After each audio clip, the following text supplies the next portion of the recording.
আসসালামু আলাইকুম রহমতুল্লাহি ওয়া বারাকাতুহু। প্রিয় তাকদির ইসলামিক টিভি শ্রোতা বন্ধুরা, আশা করি আল্লাহর অশেষ রহমত ও মেহেরবানিতে আপনারা সকলেই ভালো আছেন। প্রিয় দর্শক, আজকের এই গল্পে আপনাদের সাথে আছি আমি ইফতেশাম চৌধুরী। ভিডিও এডিট করেছেন JR জাহিদ এবং পরিবেশনে আছে তাকদির ইসলামিক টিভি। চলুন গল্পে ফিরি। জানলার পাশে দাঁড়িয়ে মাইশা ভাবছে, কখনো ভাবিনি ঝঞ্ঝা ক্ষুব্ধ ঝড়ের ন্যায় ঝড়ো হাওয়াটা এসে আমার জীবনটা এলোমেলো করে দিয়ে যাবে। এমন কঠিনতর বিপদে আশেপাশে কাউকে পাইনি, এমনকি অন্ধকারে আপন ছায়াটাও মিলিয়ে যায়। এতদিনের প্রিয় স্বজনরা কেউ দুর্দিনে আমার পাশে নেই। মনে হচ্ছে আকুল দরিয়ার একটি ডুবুডুবু নৌকার আমি একাই মাঝি। ঠিক সেই কালো মেঘে আচ্ছন্ন ধূসরতা আমার পাশে এসে দাঁড়ান আমার দুঃসম্পর্কের মামা আহমদ হোসাইন। হ্যাঁ, সেদিন অ্যাক্সিডেন্টে আমার মা বাবা আমাকে ফেলে চলে যায় না ফেরার দেশে। বেঁচে যাই আমি। আমার বয়স তখন 6। সে থেকে মামার বাড়িতে আশ্রয় নেই। মামা খুব ভালোবাসতেন আমায়, কিন্তু মামি দু চোখের মরিচিকা হয়ে উঠি আমি। প্রথম থেকে মামা মামির আদর যত্ন থাকলেও কয়েক মাস পর আমার উপর শুরু হয় মামির অবজ্ঞা, শারীরিক ও মানসিক নির্যাতন। আমাকে তিনি মানুষ মনেই করতেন না। মামা সারাদিনের ব্যস্ততায় মামির এসব অমানসিক নির্যাতন চোখেই পড়ত না। আহমদ হুসাইনের এক ছেলে এক মেয়ে। ছেলে আবিদ পড়াশোনার জন্য লন্ডন চলে যায়। মেয়ে আবিদা মাইশা সমবয়সী। সারাদিন সব কাজকর্ম আমাকে দিয়ে করাতো। খুব কষ্ট হতো। এমনকি আবিদা আর মামির কাপড় চোপড় আমাকেই ধুতে হতো। নীরবে অশ্রুজল ফেলে সব কাজ করে যেতাম। আজ যদি আমার মা থাকতো, সারাদিনের ক্লান্তিতে একটু ঘুমিয়েছিলাম। হঠাৎ মুখের ওপর পানির ঝাপটায় ঘুম ভেঙে যায়। তাকিয়ে দেখি মামি তীক্ষ্ণ দৃষ্টিতে তাকিয়ে আছে। বলি কি, নবাবের বেটির ঘুম ভাঙলো? রান্নাঘরের অবস্থা কেন? তবে তোরে কি এখানে শুধু খাওয়ানোর জন্য আনছি? যাচ্ছি মামি, ভুল হয়ে গেছে। ভুল করে তো মা বাপকে খাইছিস। যাকে কাজ কর, খবরদার তোর মামার কানে যেন এসব কিছু না যায়। জি মামি, এখন যা। শোনো, আমি ঠিক করেছি মাইশাকে আবিদার সাথে স্কুলে পাঠাবো। ওর মা বাবার অবর্তমানে আমরাই তোর অভিভাবক, তাই না? সেটাই। তাহলে সে কথাই রইল। আচ্ছা, আমি দেখে নেব কেমন পড়ালেখা করে, মনে মনে বলল মামি। পরদিন মামা আমাকে আবিদার সাথে একই ক্লাস অ্যাডমিট করে দিল। মামি এসব সহ্য করতে না পেরে আমার উপর নির্যাতনের মাত্রা আরও বাড়িয়ে দিলেন। সব ভারী কাজ আমাকে দিয়ে করাতো। আমার বয়স তখন মাত্র 10। এত অল্প বয়সে ভারী কাজ করাটা আমার পক্ষে কষ্টসাধ্য ছিল। মামি বলেছিলেন এসব যদি মামাকে বলে দিই তাহলে আমাকে বাড়ি ছাড়া করবেন, তাই ভয় সব মেনে নিতাম। কষ্ট হচ্ছে, বাট সহ্য করতে করতে একটা মানুষ যেমন শক্ত ধাঁচের প্রাণীতে পরিণত হয়, আমার অবস্থাও তাই হলো। এখন আমার একটাই লক্ষ্য, যে পরিস্থিতি হোক না কেন পড়ালেখা আমি চালিয়ে যাব আর এসব অমানুষের বিরুদ্ধে রুখে দাঁড়াবো। কিন্তু তার জন্য আমাকে আরও ধৈর্যশীল হতে হবে। নেমে গেলাম আমি জীবনযুদ্ধে। সবে ক্লাস 9 উঠেছি। মামি সংসারের সব কাজ আমাকে দিয়ে করান, যেন আমার পড়ালেখার ক্ষতি হয়। আগ্রহ হারিয়ে ফেলি। সব বুঝতে পারতাম আমি, কিন্তু মুখ বুঝে সব সহ্য করতে হবে যদি কাঙ্ক্ষিত লক্ষ্যে পৌঁছাতে চাই। যেভাবেই হোক এসএসসিতে ভালো রেজাল্ট করতেই হবে। মন দিয়ে পড়াশোনা শুরু করলাম। আবিদা নিয়মিত স্কুলে যাই, কিন্তু কোটা কৌশলে মামি আমাকে নিয়মিত যাইতে দেয় না। আমি অনেক সময় সপ্তাহে একবারও যাওয়া হয় না, তবুও হাল ছাড়িনি। নিজে অবিরাম চেষ্টা করতে থাকি। কাল এসএসসি এক্সাম, তাই সব কাজ তাড়াতাড়ি শেষ করে মন দিয়ে পড়ছিলাম। এমন সময় মামির ডাক। মাইশা, এ মাইশা, কই তুই? যে আসছি মামি, আজকে আবিদার খালামুনিরা বেড়াতে আসবে। রান্না করতে হবে তো তাদের জন্য, যদি হাত লাগা। কিন্তু মামি, কাল আমার এসএসসি এক্সাম। তাতে কি হয়েছে? কাজ করে পড়তে বসবি, আর মুখে মুখে তর্ক করবি না। জি মামি। অনিচ্ছা সত্ত্বেও কাজে লেগে গেলাম। আবিদা মা, এদিকে আয়, আগে খেয়ে নে, তারপর পড়তে বসিস। জি মা, আসছি। মামি আবিদাকে খাইয়ে দিচ্ছেন। খুব কান্না পাচ্ছিল আমার। ভাবলাম, পর আর আপন কত তফাৎ। বুদ্ধি বয়সে মায়ের আদর কোনোদিন পাইনি। এসব দেখে মা বাবাকে হারানোর বেদনা আমার ভগ্ন হৃদয় ভেঙে খান খান করে দিচ্ছে। সবকিছুর জন্য আমি আল্লাহকে দায়ী করতাম, কারণ ছোট থেকেই দিনের আলো পাইনি আমি। অনেক কষ্টে এসএসসি পরীক্ষাটা দিলাম। আজ আমাদের রেজাল্ট দিবে।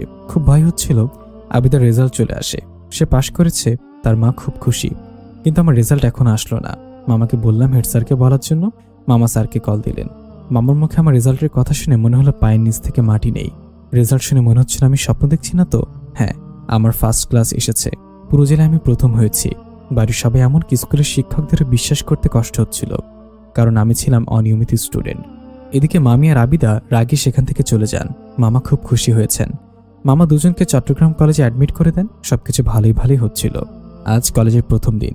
আমি জানি মামি অজুহাত দিয়ে আমাকে কলেজে যাইতে দিবে না, তাই আমি আজ মামি ঘুম থেকে ওঠার আগে সব কাজ করে ফেলেছি।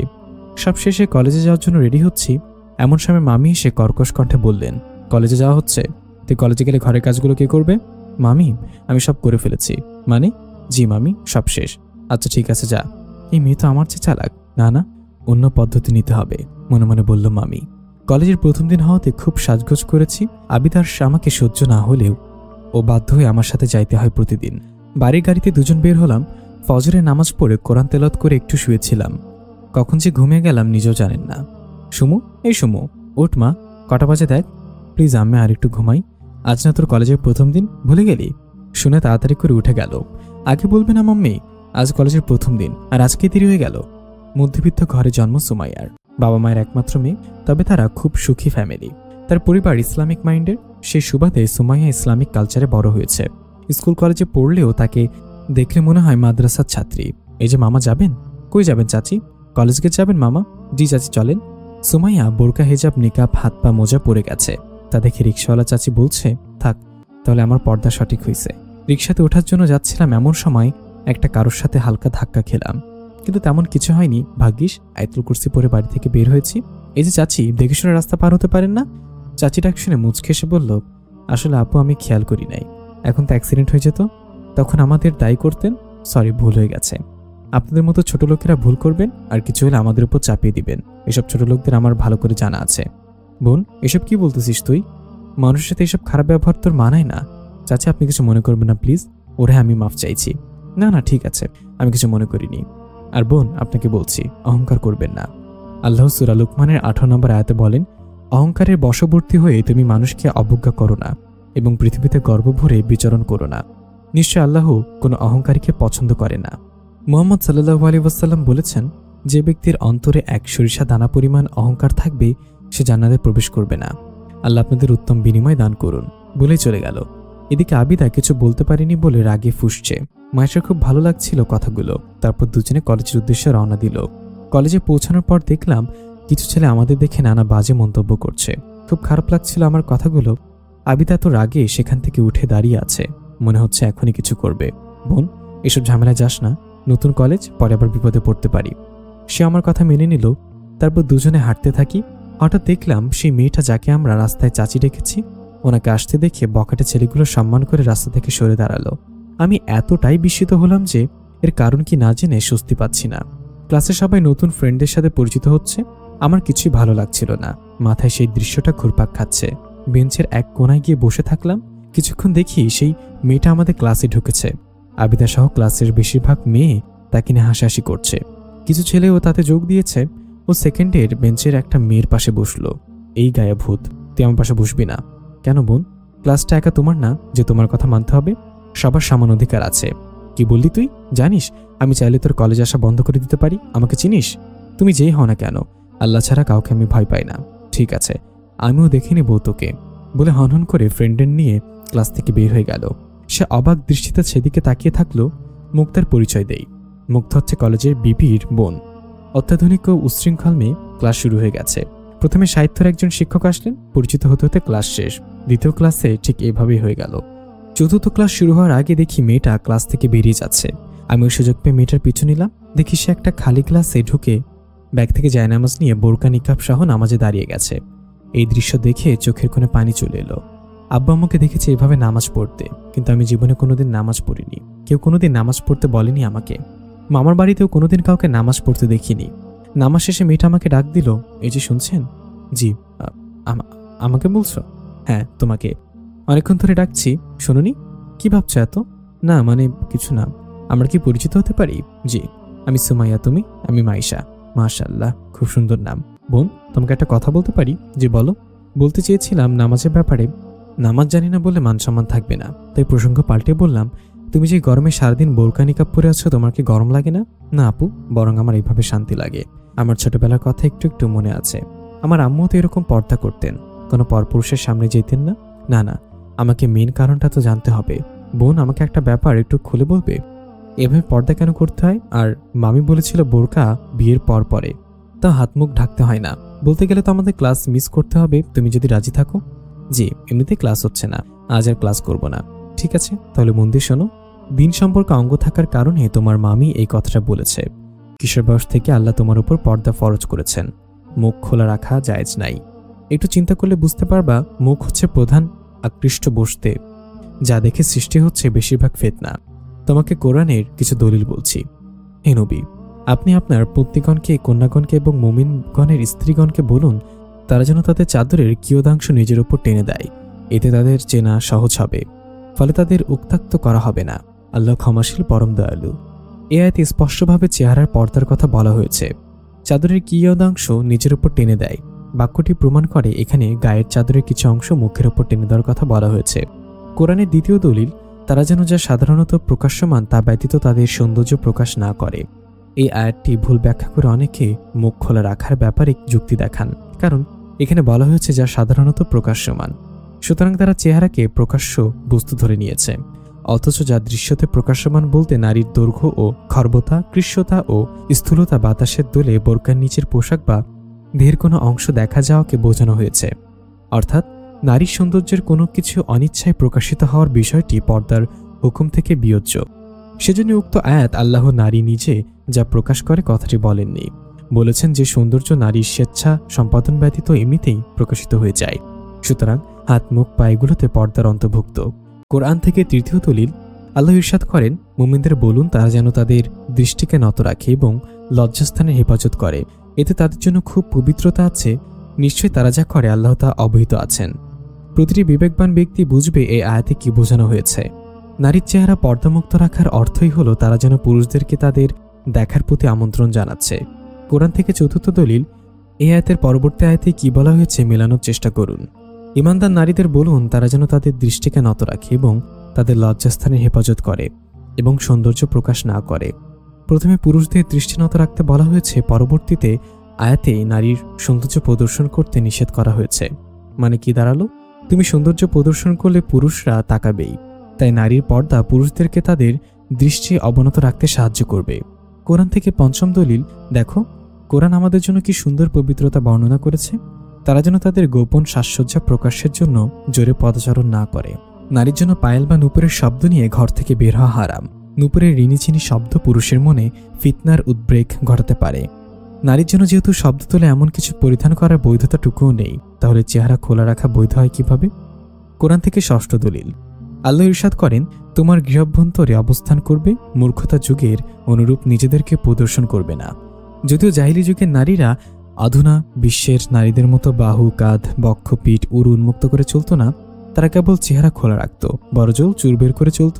তদুপরি অজ্ঞতার যুগের অধিকাংশ নারী চেহারার পর্দাবৃত্ত রাখত। সেকালের কাব্য সাহিত্য থেকে এমনটি জানা যায়। এরপর আল্লাহ ইরশাদ করেন, অজ্ঞতা যুগের অনুরূপ নিজেকে প্রদর্শন করবে না। কোরআন থেকে সপ্তম দলিল, পবিত্র কোরআনে ইরশাদ হয়েছে, তোমরা তার নবী পত্নীগণের কাছ থেকে কিছু চাইলে পর্দার আড়াল থেকে চাইবে, এটা তোমাদের অন্তরের জন্য এবং তাদের অন্তরের জন্য অধিকতর পবিত্রতার কারণ। আয়াতটি চেহারার পর্দার আবশ্যিকতার ব্যাপারে সুস্পষ্ট দলিল। পর্দা হচ্ছে আল্লাহর ফরজ বিধান, আর আল্লাহর হুকুম অমান্য করার সাধ্য আমাদের কারণ নেই। মহিলাদের বেপর্দা হওয়ায় আল্লাহ তাআলার গজবের মাধ্যম ও ধ্বংসের কারণ। এই প্রশ্নের উত্তরে 18 পারার সূরা নূরের 31 নং আয়াতের এই অংশটুকুর তাফসীর লক্ষ্য করো। যেমনভাবে আল্লাহ তাআলা ইরশাদ করেন, কানজুল ঈমান থেকে অনুবাদ, এবং যেন মাটির উপর সজোরে পদক্ষেপ না করে, যাতে জানা যায় গোপন সাজসজ্জা। বর্ণিত আয়াতে মুবারাকার ব্যাখ্যায় মুফাসসিরের কোরআন মুহাম্মদ নাঈম উদ্দিন মুরাদাবাদী বলেন, অর্থাৎ মহিলারা ঘরের মধ্যে চলাফেরার সময়ও এমন আস্তে পা ফেলবে যেন তাদের অলঙ্কারের আওয়াজ শোনা না যায়। মাসআলা, এজন্য মহিলাদের উচিত তারা যেন শব্দ সৃষ্টিকারী নূপুর পরিধান না করে। হাদিস শরীফে বর্ণিত আছে, ওই সম্প্রদায়ের দোয়া কবুল হয় না যে সম্প্রদায়ের মহিলারা নূপুর পরিধান করে থাকে। এ থেকে বুঝে নেওয়া উচিত যে যখন অলঙ্কারের শব্দে দোয়া কবুল হওয়াকে বাধাগ্রস্ত করে, তবে বিশেষ করে মহিলারা নিজের আওয়াজকে শরীয়তের বিনা অনুমতিতে অন্য পুরুষের পর্যন্ত পৌঁছায় এবং তাদের বেপর্দা হওয়া কিরূপ আল্লাহ তাআলার গজবের কারণ হবে। পর্দার ব্যাপারে বেপরোয়া হওয়া ধ্বংসের কারণ। আল্লাহর হুকুম অমান্য করার শাস্তি খুবই ভয়ানক, নিশ্চিত জাহান্নাম। সব শুনে আমি কথা বলার শক্তি হারিয়ে ফেলেছি। এতদিন বেপর্দায় থেকে কত গুনাহ করেছে, আল্লাহকে আমাকে ক্ষমা করবেন বলেই সেখানেই কান্না শুরু করে দিলাম।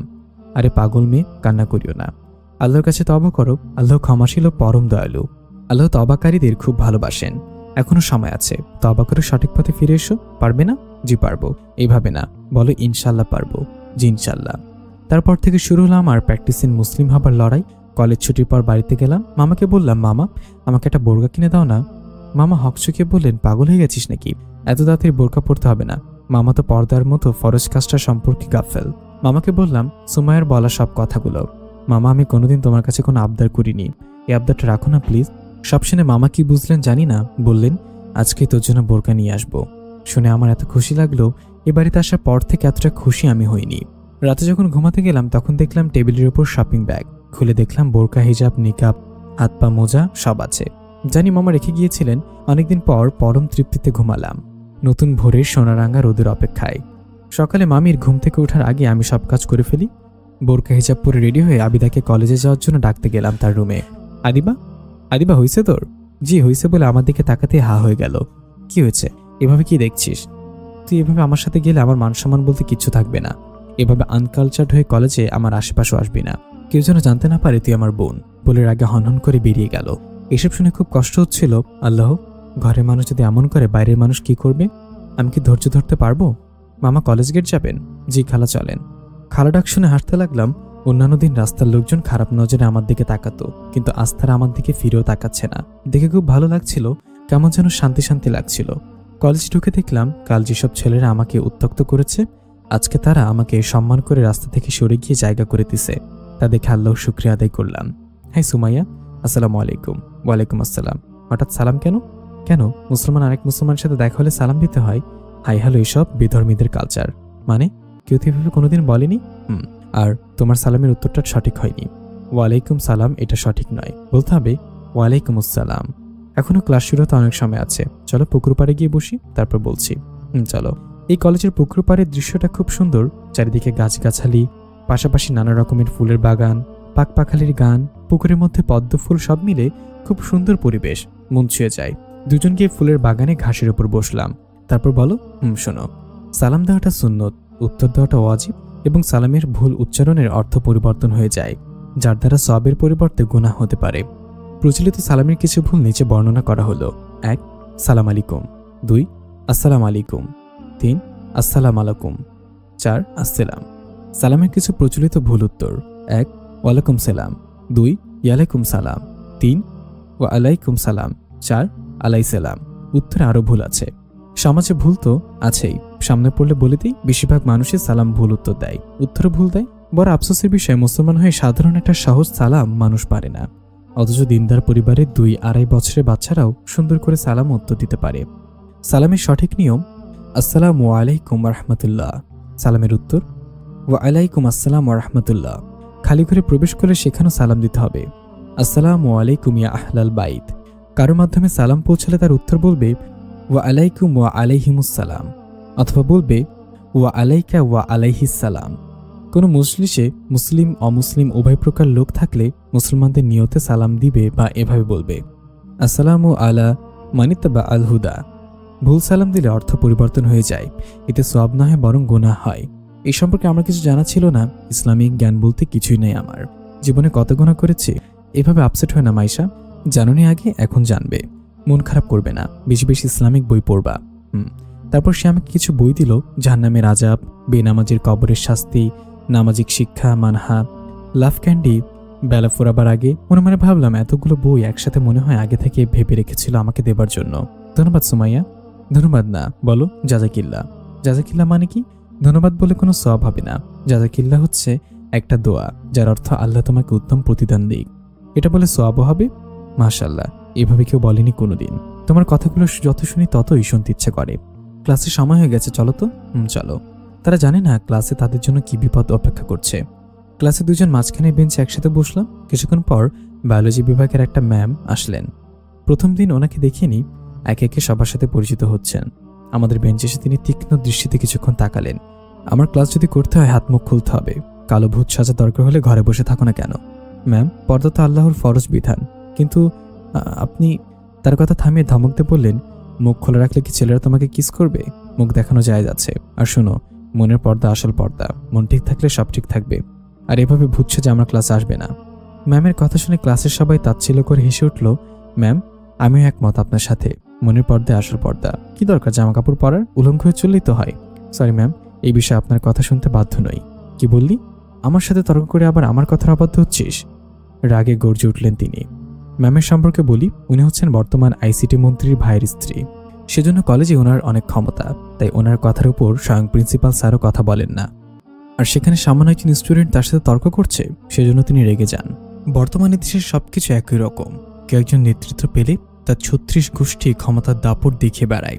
আর বাঙালি জাতির কথা কি বলবো, যখন কেউ তাদের অন্যায়ের বিরুদ্ধে কথা বলে তখন থেকে সবাই একা ছেড়ে দেয়। এটাই হলো আমাদের বাঙালি জাতি। দাঁড়াও, তোমাদের রাবেয়া বর্ষি এখনই বার করছি। বলেই উনি নেকাবে হাত দিতে যাবে, অমনি মাইশা চিৎকার করে বলল, ডোন্ট টাচ মি ম্যাম। আমার কাছে আপনার চাইতে আমার আল্লাহ বড়। আল্লাহর কথা মতো চলবো নাকি আপনার কথা মতো চলবো? আমার আল্লাহর জন্য প্রয়োজনে 10টা কলেজ ছাড়তেও রাজি আছি, তবু আল্লাহর হুকুমে থেকে এক পাও সরতে পারবো না। আর কি বললেন আপনি?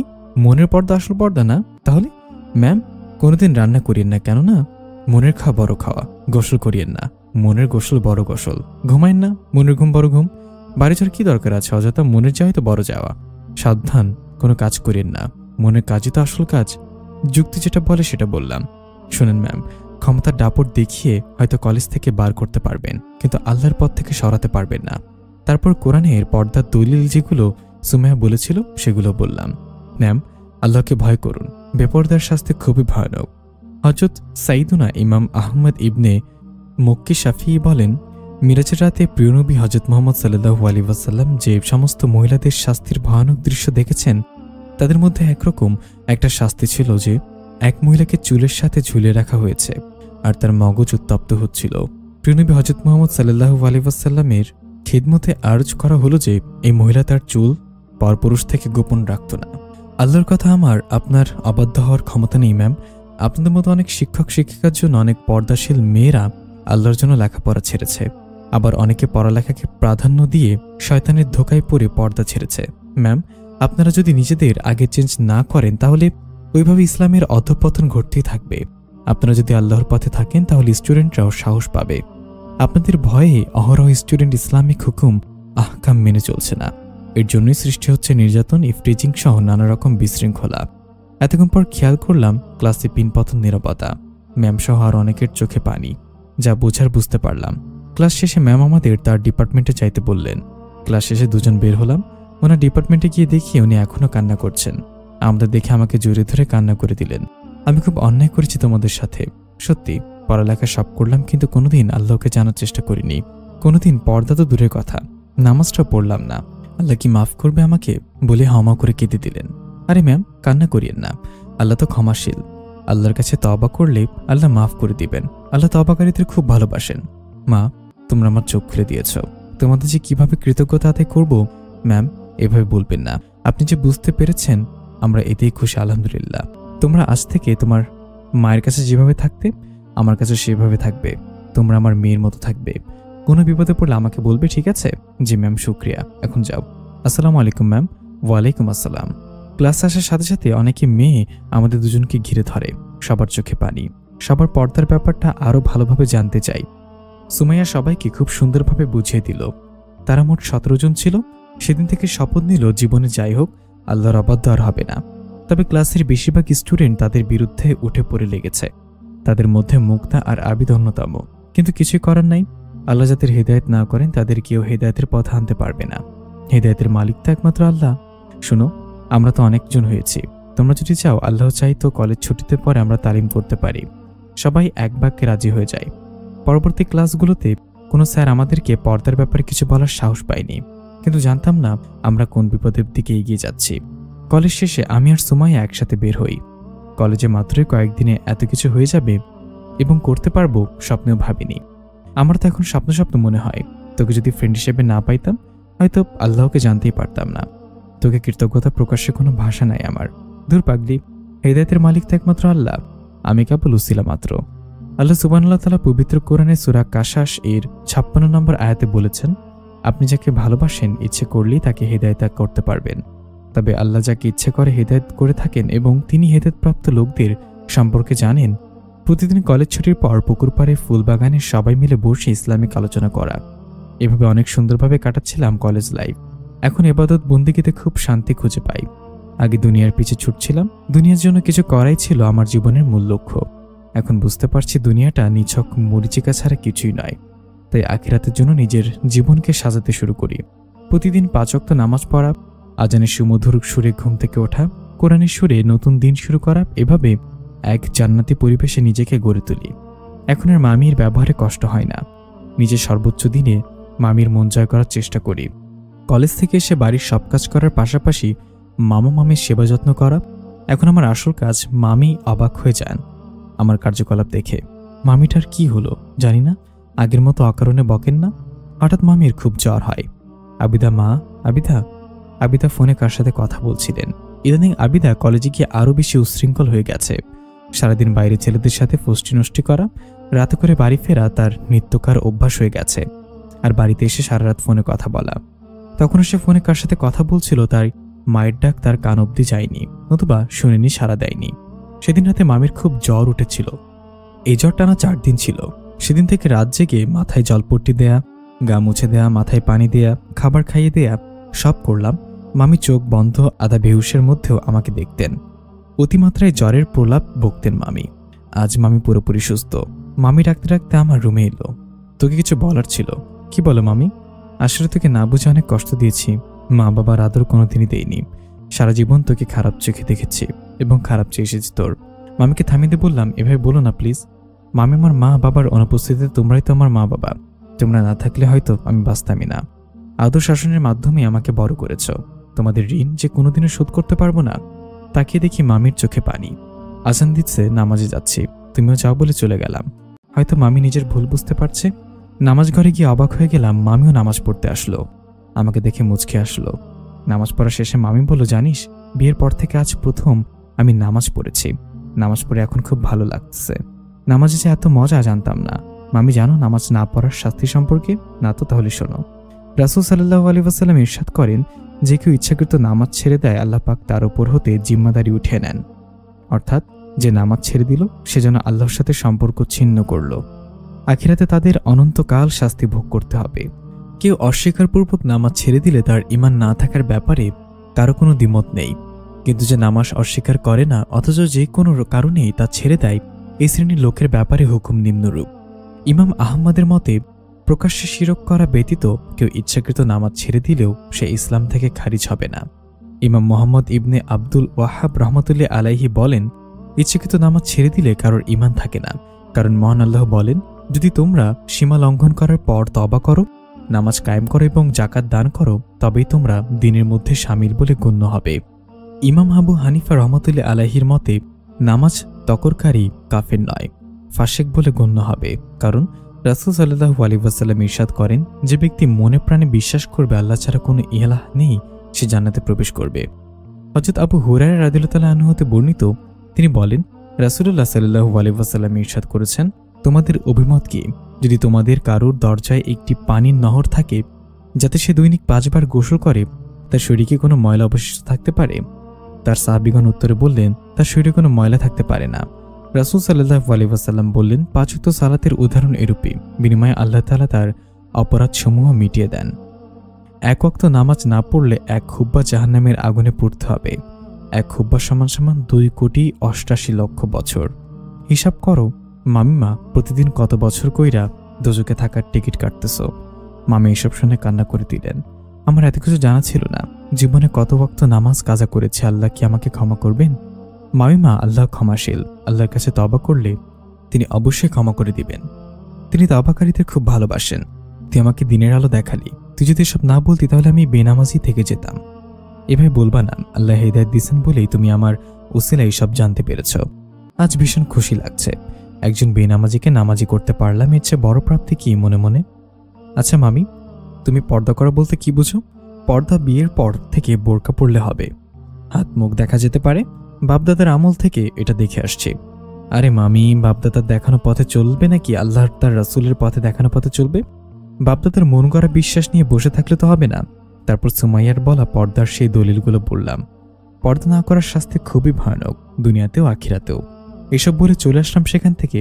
জানি না মামি কিছু বুঝলো কিনা। আজ 5 থেকে 6 দিন কলেজে গেলাম। গিয়ে দেখি এক ঝাঁক জান্নাতি হুরপুরি পুকুর পাড়ে ফুলবাগানে আড্ডা দিচ্ছে। সবাই আমার মতো বোরকা পরিহিতা, সাথে হাত পা মোজা পরা। চোখ দুটো ছাড়া কিছু দেখা যায় না। মনে হচ্ছিল জান্নাতি পাখিরা নেমে এসেছে আমাদের ফুলবাগানে। ভাবতে ভাবতে কখন যে ওদের কাছে চলে আসলাম। আসসালামু আলাইকুম। সবাই মুচকি এসে বলল, ওয়ালাইকুম আসসালাম। কেমন আছে সবাই? আলহামদুলিল্লাহ ভালো, আলহামদুলিল্লাহ। মেয়ে দুটো মনে হয় এই কলেজটা ভূতের বাড়ি বানায় ফেলবে, কোনো স্মার্টনেস নাই। জানিস আমার মাকে এখন হাত করেছে, আর সহ্য হচ্ছে না, কিছু একটা করতেই হবে। আর ওই দিনের অপমান এখনো ভুলিনি আমি। সেম। এবার চল, ক্লাসে লেট হয়ে যাচ্ছে। চল। কলেজ থেকে ফিরছিল মাইশা। উফ, আজকে আদিপুর গাড়িটা নিয়ে চলে গেল, একটা গাড়িও পাচ্ছি না। এদিকে বৃষ্টি পড়তেছে, থামার নাম নাই, সন্ধ্যা হয়ে আসতেছে, কেমনে বাড়ি যাব? মাইশা এমনিতে সাহসী মেয়ে, কিন্তু আজ তার খুব ভয় করতেছে। মনে মনে আল্লাহকে রাখতেছে। সন্ধ্যা হয়ে আসার আগেই সে বৃষ্টির মধ্যে হাঁটা শুরু করলো। অন্ধকারকে ভয় পায় খুব। হঠাৎ দেখে একটা মাইক্রোবাস আসতেছে। সে ড্রাইভারকে থামাতে বলল, আঙ্কেল, কাকতরি যাবেন? ওঠে না পা। ওঠার সাথে সাথে কে জানি দরজা বন্ধ করে দিল। সে ভয় পেছনে ফিরে দেখে একদল বখাটে ছেলে। আপনারা কারা? আঙ্কেল, গাড়ি থামান, আমি নেমে যাব। নামিয়ে দেওয়ার জন্য তো তুলিনি আপনাকে। বসের জন্য নিয়ে গেলে আমাদেরকে পুরস্কৃত করবে, আর নামিয়ে দিলে আমাদের মেরে ফেলবে। আপনার জন্য আমরা কেন মরতে যাব? তাছাড়া বসের পরে আমরা ভোগ করতে পারবো বলে অট্টহাসিতে ফেটে পড়ল। এসব শুনে মাইশা কান্না করে দিল। প্লিজ ভাই, ছেড়ে দেন আমাকে, আপনাদের পায়ে পড়ি, প্লিজ দয়া করেন। তুই কি ধরেছি সাইরা দেওয়ার জন্য? তোর যদি নিয়ে না যায় তাহলে বস আমাদের মেরে দেবে। ভাই, আপনারা আমার সাথে এমন করছেন কেন? আমার জায়গায় যদি আপনাদের বোন থাকতে এমন করতে পারতেন। প্লিজ আমাকে ছেড়ে দিন। এবার চুপ করে থাক, নাহলে এখানে পুঁতে দিব। ভয় ঢুকে গেল মাইশার। আল্লাহ, কোন বিপদে পড়লাম আমি, সাহায্য কর আল্লাহ। মনে মনে দোয়া দুরুদ সব পড়তেছে। শোনেন, আমি আল্লাহকে ছাড়া কাউকে ভয় পাই না। আল্লাহ আমার সাথে আছেন ইনশাল্লাহ, আপনারা আমার কোনো ক্ষতি করতে পারবেন না। তাই নাকি? সে দেখা যাবে বলেই সবে অট্টহাসিতে ফেটে পড়ল। ওপরে তো সাহস দেখিয়ে দিলাম, কিন্তু আমার খুব ভয় হচ্ছে। আম খাওয়ার জন্য ব্যাগে ছুরি আনছিলাম, সেটা ওদের চোখে ফাঁকি দিয়ে নিয়ে নিলাম, আর সাথে মোবাইলটাও, কারণ বুঝতে পারছিলাম এরা আমার ব্যাগ চেক করবে। আর তাই হলো। কিছুক্ষণ পর এরা আমার ব্যাগ নিয়ে নিল। বেশ কিছু সময় পর গাড়িটা একটা বিলাসবহুল বাড়ির সামনে এসে থামল। বাড়িটা দেখতে রাজপ্রাসাদের মতো, চারপাশে সাজানো গাছের ফুলফুলালি, মাঝখানে ঝর্ণা, পাশে বড় ঝিল যেখানে সুন্দর সব পদ্মফুল, সব মিলে খুব সুন্দর একটা রাজপ্রাসাদের মতো। বাড়ির চারপাশের সব পাহারাদারদের মনে হচ্ছে গাছগুলোর মতো পাহারাদারও সাজিয়ে রাখা হয়েছে। ঘরের মধ্যে ঢুকে আমি আরো অবাক। ছবির মতো সাজানো। আমাকে নিয়ে কর্নারের একটা অন্ধকার ঘরে আটকে রাখা হলো। এমনিতে অন্ধকার ঘর আমার অ্যালার্জি। দরজা বন্ধ করার সাথে সাথে ভয় সেখানে জ্ঞান হারালাম। মোহাম্মদ হলো কোটিপতি বাবার একমাত্র ছেলে, আর কোটিপতির অন্য 10 জন ছেলে যেভাবে বেড়ে ওঠে তার সেভাবে বেড়ে ওঠা। তার শখ আহ্লাদ কোনোদিন অপূর্ণ ছিল না। তার এই বিলাসবহুল জীবনযাপনে কোনোদিন আল্লাহ ডাকার প্রয়োজন বোধ করেনি, কারণ সে আল্লাহকে জানে না, তাকে সে শিক্ষা দেওয়া হয়নি। ছোটবেলায় তার পড়াশোনার জন্য পুরো ফ্যামিলি আমেরিকায় শিফট হয়, আর আমেরিকার সংস্কৃতিতে তার বেড়ে ওঠা। সেখানে তারা খুব সুখে জীবন কাটাচ্ছিল, বাট সুখটা বেশি দিন স্থায়ী ছিল না। তার মা ছিলেন খুব সুন্দরী মহিলা, আর সেখানকার অনেক ছেলেদের ক্রাশ। এই নিয়ে তার মায়ের অহংকারও অনেক। ধীরে ধীরে তার মা পরক্রিয়া আসক্ত হয়ে যায়। ছেলের খোঁজ খবর নেয় না। রাত করে বাড়ি ফিরে তার বাবাও কিছু বলতে গেলে ধমক খেয়ে বসে থাকে, কারণ বাবা তার মাকে ভয় পায়। এভাবে তাদের জীবনে নেমে আসে অন্ধকার। ছোট্ট মোহাম্মদ এইসবের জন্য কিছুই বোঝে না। প্রতিদিন স্কুল থেকে ফিরে তার বাবার ঘরে যায়। বাবা তাকে অনেক স্নেহ করে, কিন্তু মা যে কবেই কোলে নিয়েছিল সেটা ভুলে গেছে। কোলে নিলে নাকি মাকে সুন্দর দেখায় না। ছোট বাচ্চার মনে একটাই প্রশ্ন, কই মা তো আগে তেমন ছিল না? কিন্তু সে উত্তর খুঁজে পায় না। একদিন স্কুল থেকে বাসায় ফেরার পর বাবার রুমের দিকে যায়, গিয়ে দেখে দরজা বন্ধ। ভেতর থেকে বাবার গঙ্গানির শব্দ, আমাকে মেরো না, আমাকে আমাকে মেরো না। সে দৌড়ে জানলা দিয়ে উকি দিয়ে দেখে তার মা তার সোফায় বসে মদ খাচ্ছে, আর একটা ছেলে বাবার হাত পা বেঁধে লম্বা ছুরি গলায় ধরল, আর গলায় ছুরি চালাচ্ছে। না, আমার বাবাকে মেরো না, আমার বাবাকে মেরো না। বাবা, তুই পালিয়ে যা, এখানে থাকলে তুইও মারা পড়বি। এ তোর আসল মা নয়, পালিয়ে যা, আল্লাহর দোহাই লাগে বলে তার বাবা শেষ নিঃশ্বাস ত্যাগ করে। এই ধরোকে, বাঁচতে দিস না বলে চিৎকার জুড়ে দেয় তার আর সৎমা। কিন্তু আল্লাহর বিচার ছিল ভিন্ন। দৌড়াতে দৌড়াতে একটা গাড়ির সাথে ধাক্কা খায়, আর সেখানে জ্ঞান হারায়। জ্ঞান ফিরলে সে দেখে হসপিটালে। তুমি কে বাবু? তোমার পরিচয় কি আমাকে বলো, আমি তোমার বাবা মায়ের কাছে পৌঁছে দিচ্ছি। শিশু মানুষ সেখানে কান্না করে দেয়, আর এক একে সব বলে। তার সব কথা শুনে ভদ্র মহিলার চোখ দিয়ে পানি চলে আসে। কে বলে তোর মা নাই?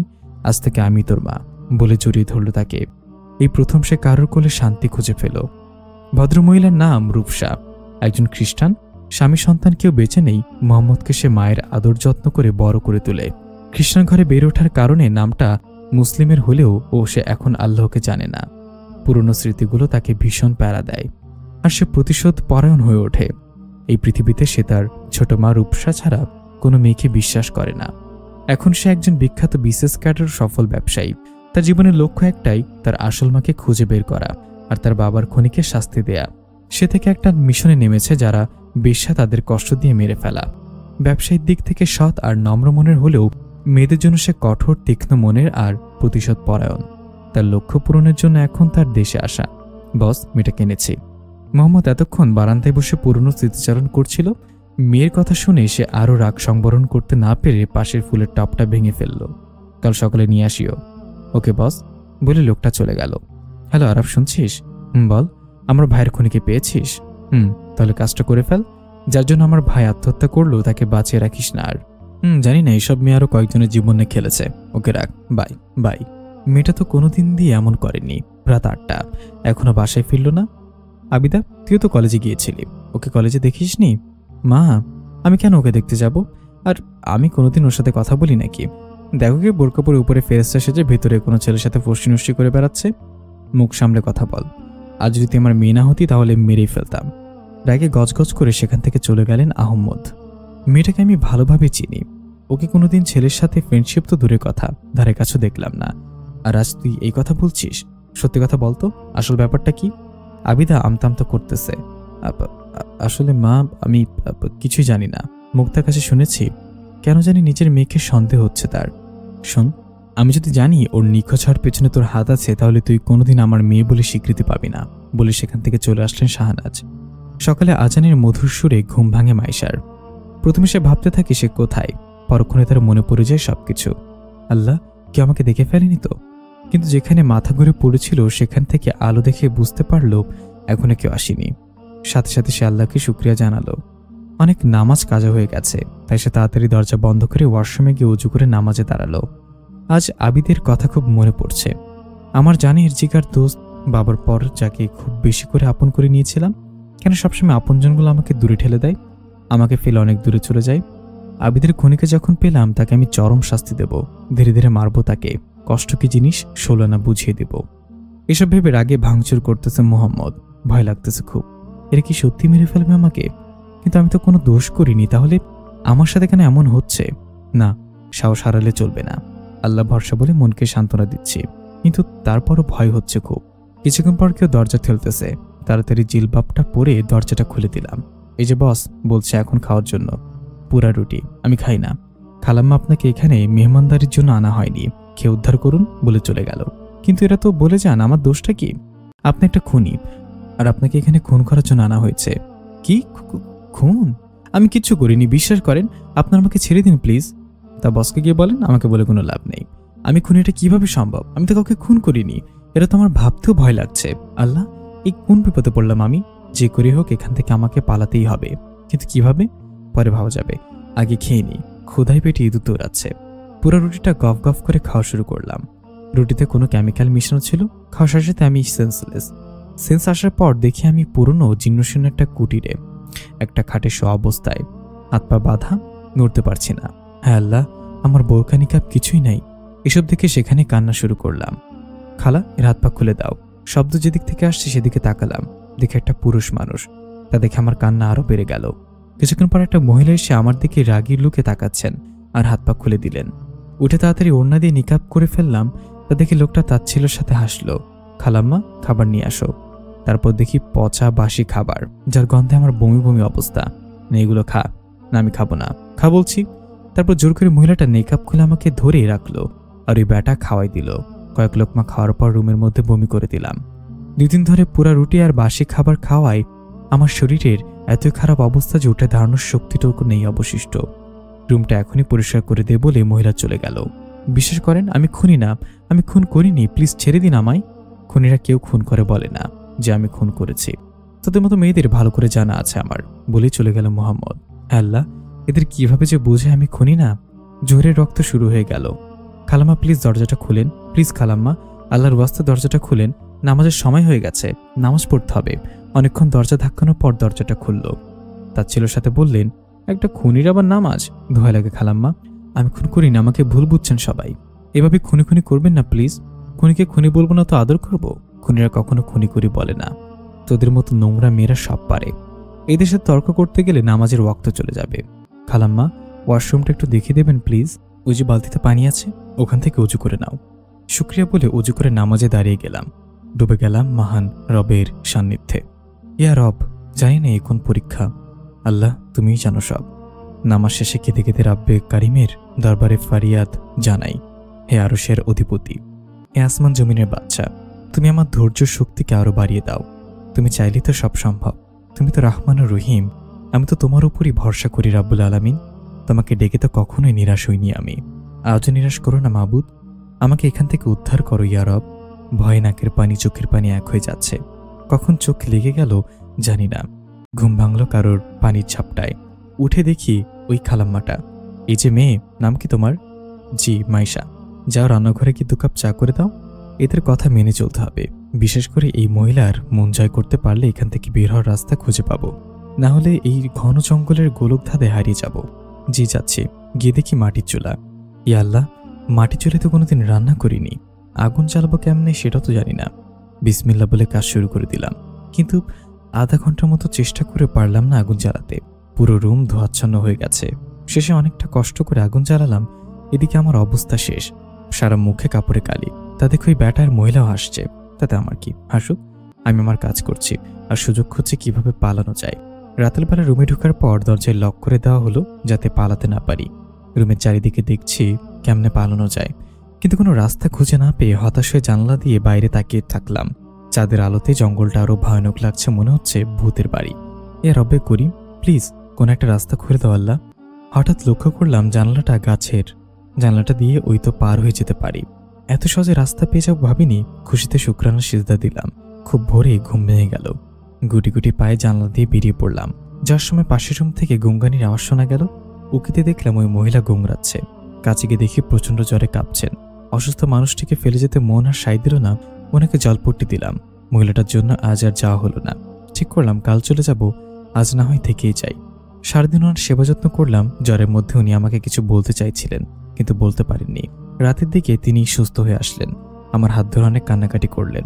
মা, আমি ওই মোহাম্মদের মতো তোকে ভুল বুঝেছি। এখন বুঝতে পারছি যে মেয়ে দিনরাত সেবা যত্ন করে, সে একটা মানুষকে সুস্থ করতে পারে, সে কখনোই খুনি হতে পারে না। প্রথম প্রথম সন্দেহ করলেও পরে তোর আচার আচরণ দেখে বুঝতে পারছি তুই খুনি হতে পারিস না। তোকে কেউ ফাঁসিয়েছে, কিন্তু কে ফাঁসাবে আমাকে? আমার তো কোনো শত্রু নাই। আর ওই ছেলেটাই বা কেন আমাকে এখানে বন্দি রাখছে? যিনি খুন হয়েছেন তিনি ওনার কি হয় সেটা তো জানি না, তবে এটা জানি যে তোকে এখানে মারার জন্য আনা হয়েছে। ধীরে ধীরে কষ্ট দিয়ে মেরে ফেলা হবে তোকে। বাঁচতে চাইলে এক্ষুনি পালিয়ে যায় এখান থেকে, না হলে সে তোকে বাঁচতে দেবে না। জানিস, ওই ছোটবেলায় ও মা বাবাকে হারিয়ে এরকম প্রতিশোধ পরায়ণ হয়ে গেছে। নারীদেরকে ঘৃণা করে খুব, তবে বিনা দোষে কাউকে শাস্তি দেয় না। কিন্তু তোকে ভুল বুঝেছে সে, তুই এখান থেকে পালিয়ে যা। কিন্তু এখান থেকে যাওয়ার রাস্তা আমি জানি না, পরে ঘন জঙ্গলের গোলকধাঁধে হারিয়ে যাব। আপনি কি রাস্তাটা দেখিয়ে দিতে পারবেন? আমিও জানি না এখান থেকে যাওয়ার রাস্তাটা কি। এখানে থাকলে তোকে মেরে ফেলবে, তার চেয়ে ভালো হবে চলে গেলে আল্লাহর নাম নিয়ে চলে যা এখান থেকে। মোহাম্মদ আজ আসবে না, এরকম সুযোগ দ্বিতীয়বার নাও আসতে পারে। ঠিক আছে খালাম্মা, দোয়া করবেন আমার জন্য। যা এখন। আসসালামু আলাইকুম। ওয়ালাইকুম আসসালাম। চলেছি তো চলেছি, ঘুরে ফিরে মনে হচ্ছে একই জায়গায় হাঁটছি। ইয়া আল্লাহ, এ কোন বিপদে পড়লাম? কিছুক্ষণ পরপর জঙ্গলের পশু পাখির ডাক ভেসে আসছে, তা আমার আরো ভয়ঙ্কর লাগতেছে। নিজের ছায়াটাকে ভূত ভূত মনে হচ্ছে। চলছি তো চলছি, মনে হচ্ছে একই জায়গায় ঘুরছি। ভেসে আসছে পশু পাখির ডাক, একটা ভূতের পরিবেশ। না, এভাবে তো ভয় পেলে হবে না। সাহস করে যাত্রা শুরু করলাম, কিন্তু জঙ্গলের শেষ কোথায় সেটাও তো বুঝতে পারছি না। হঠাৎ একটা ভয়ঙ্কর আওয়াজ ভেসে আসলো। শব্দটা যেদিক থেকে আসছে সেদিকে তাকালাম। এক পাল হাতি। ভয়ে মুগ্ধে কি আসছে নিজেও জানি না। আল্লাহকে ডাকতে লাগলাম। এদিকে মোহাম্মদ জরুরি কাজে শহর থেকে চলে আসছে। কাজ ছেড়ে বিছানায় শুয়ে ভাবছে, না, মেয়েটাকে আজ মেরেই ফেলবো। এর মুখদর্শনও সহ্য হচ্ছে না আমার। কিন্তু এটাও ভাবছে, মেয়েটা যেরকম পরহেজগার, পর্দাশীল, মায়াবিনী, তাদের তো তাকে খুনি বলে মনে হচ্ছে না। না, বিষয়টা আর একটু ঘেটে দেখতে হবে। ভাবতে ভাবতে সে আরাফকে কল দিল। হ্যালো আরাফ, কেমন আছিস? ভালো, তুই? ভালো। তোর ভাইয়ের খুনির সম্পর্কে কিছু জানিস? ইন্টার ফার্স্ট ইয়ারে পড়ে। উড়নচণ্ডী, তার দিন কাটে নাইট ক্লাব আর ছেলেদের আড্ডায়। আমার অবুঝ ভাইটা এসবে কিছু জানতো না, প্রাণের চেয়েও বেশি ভালোবেসে ফেলেছিল।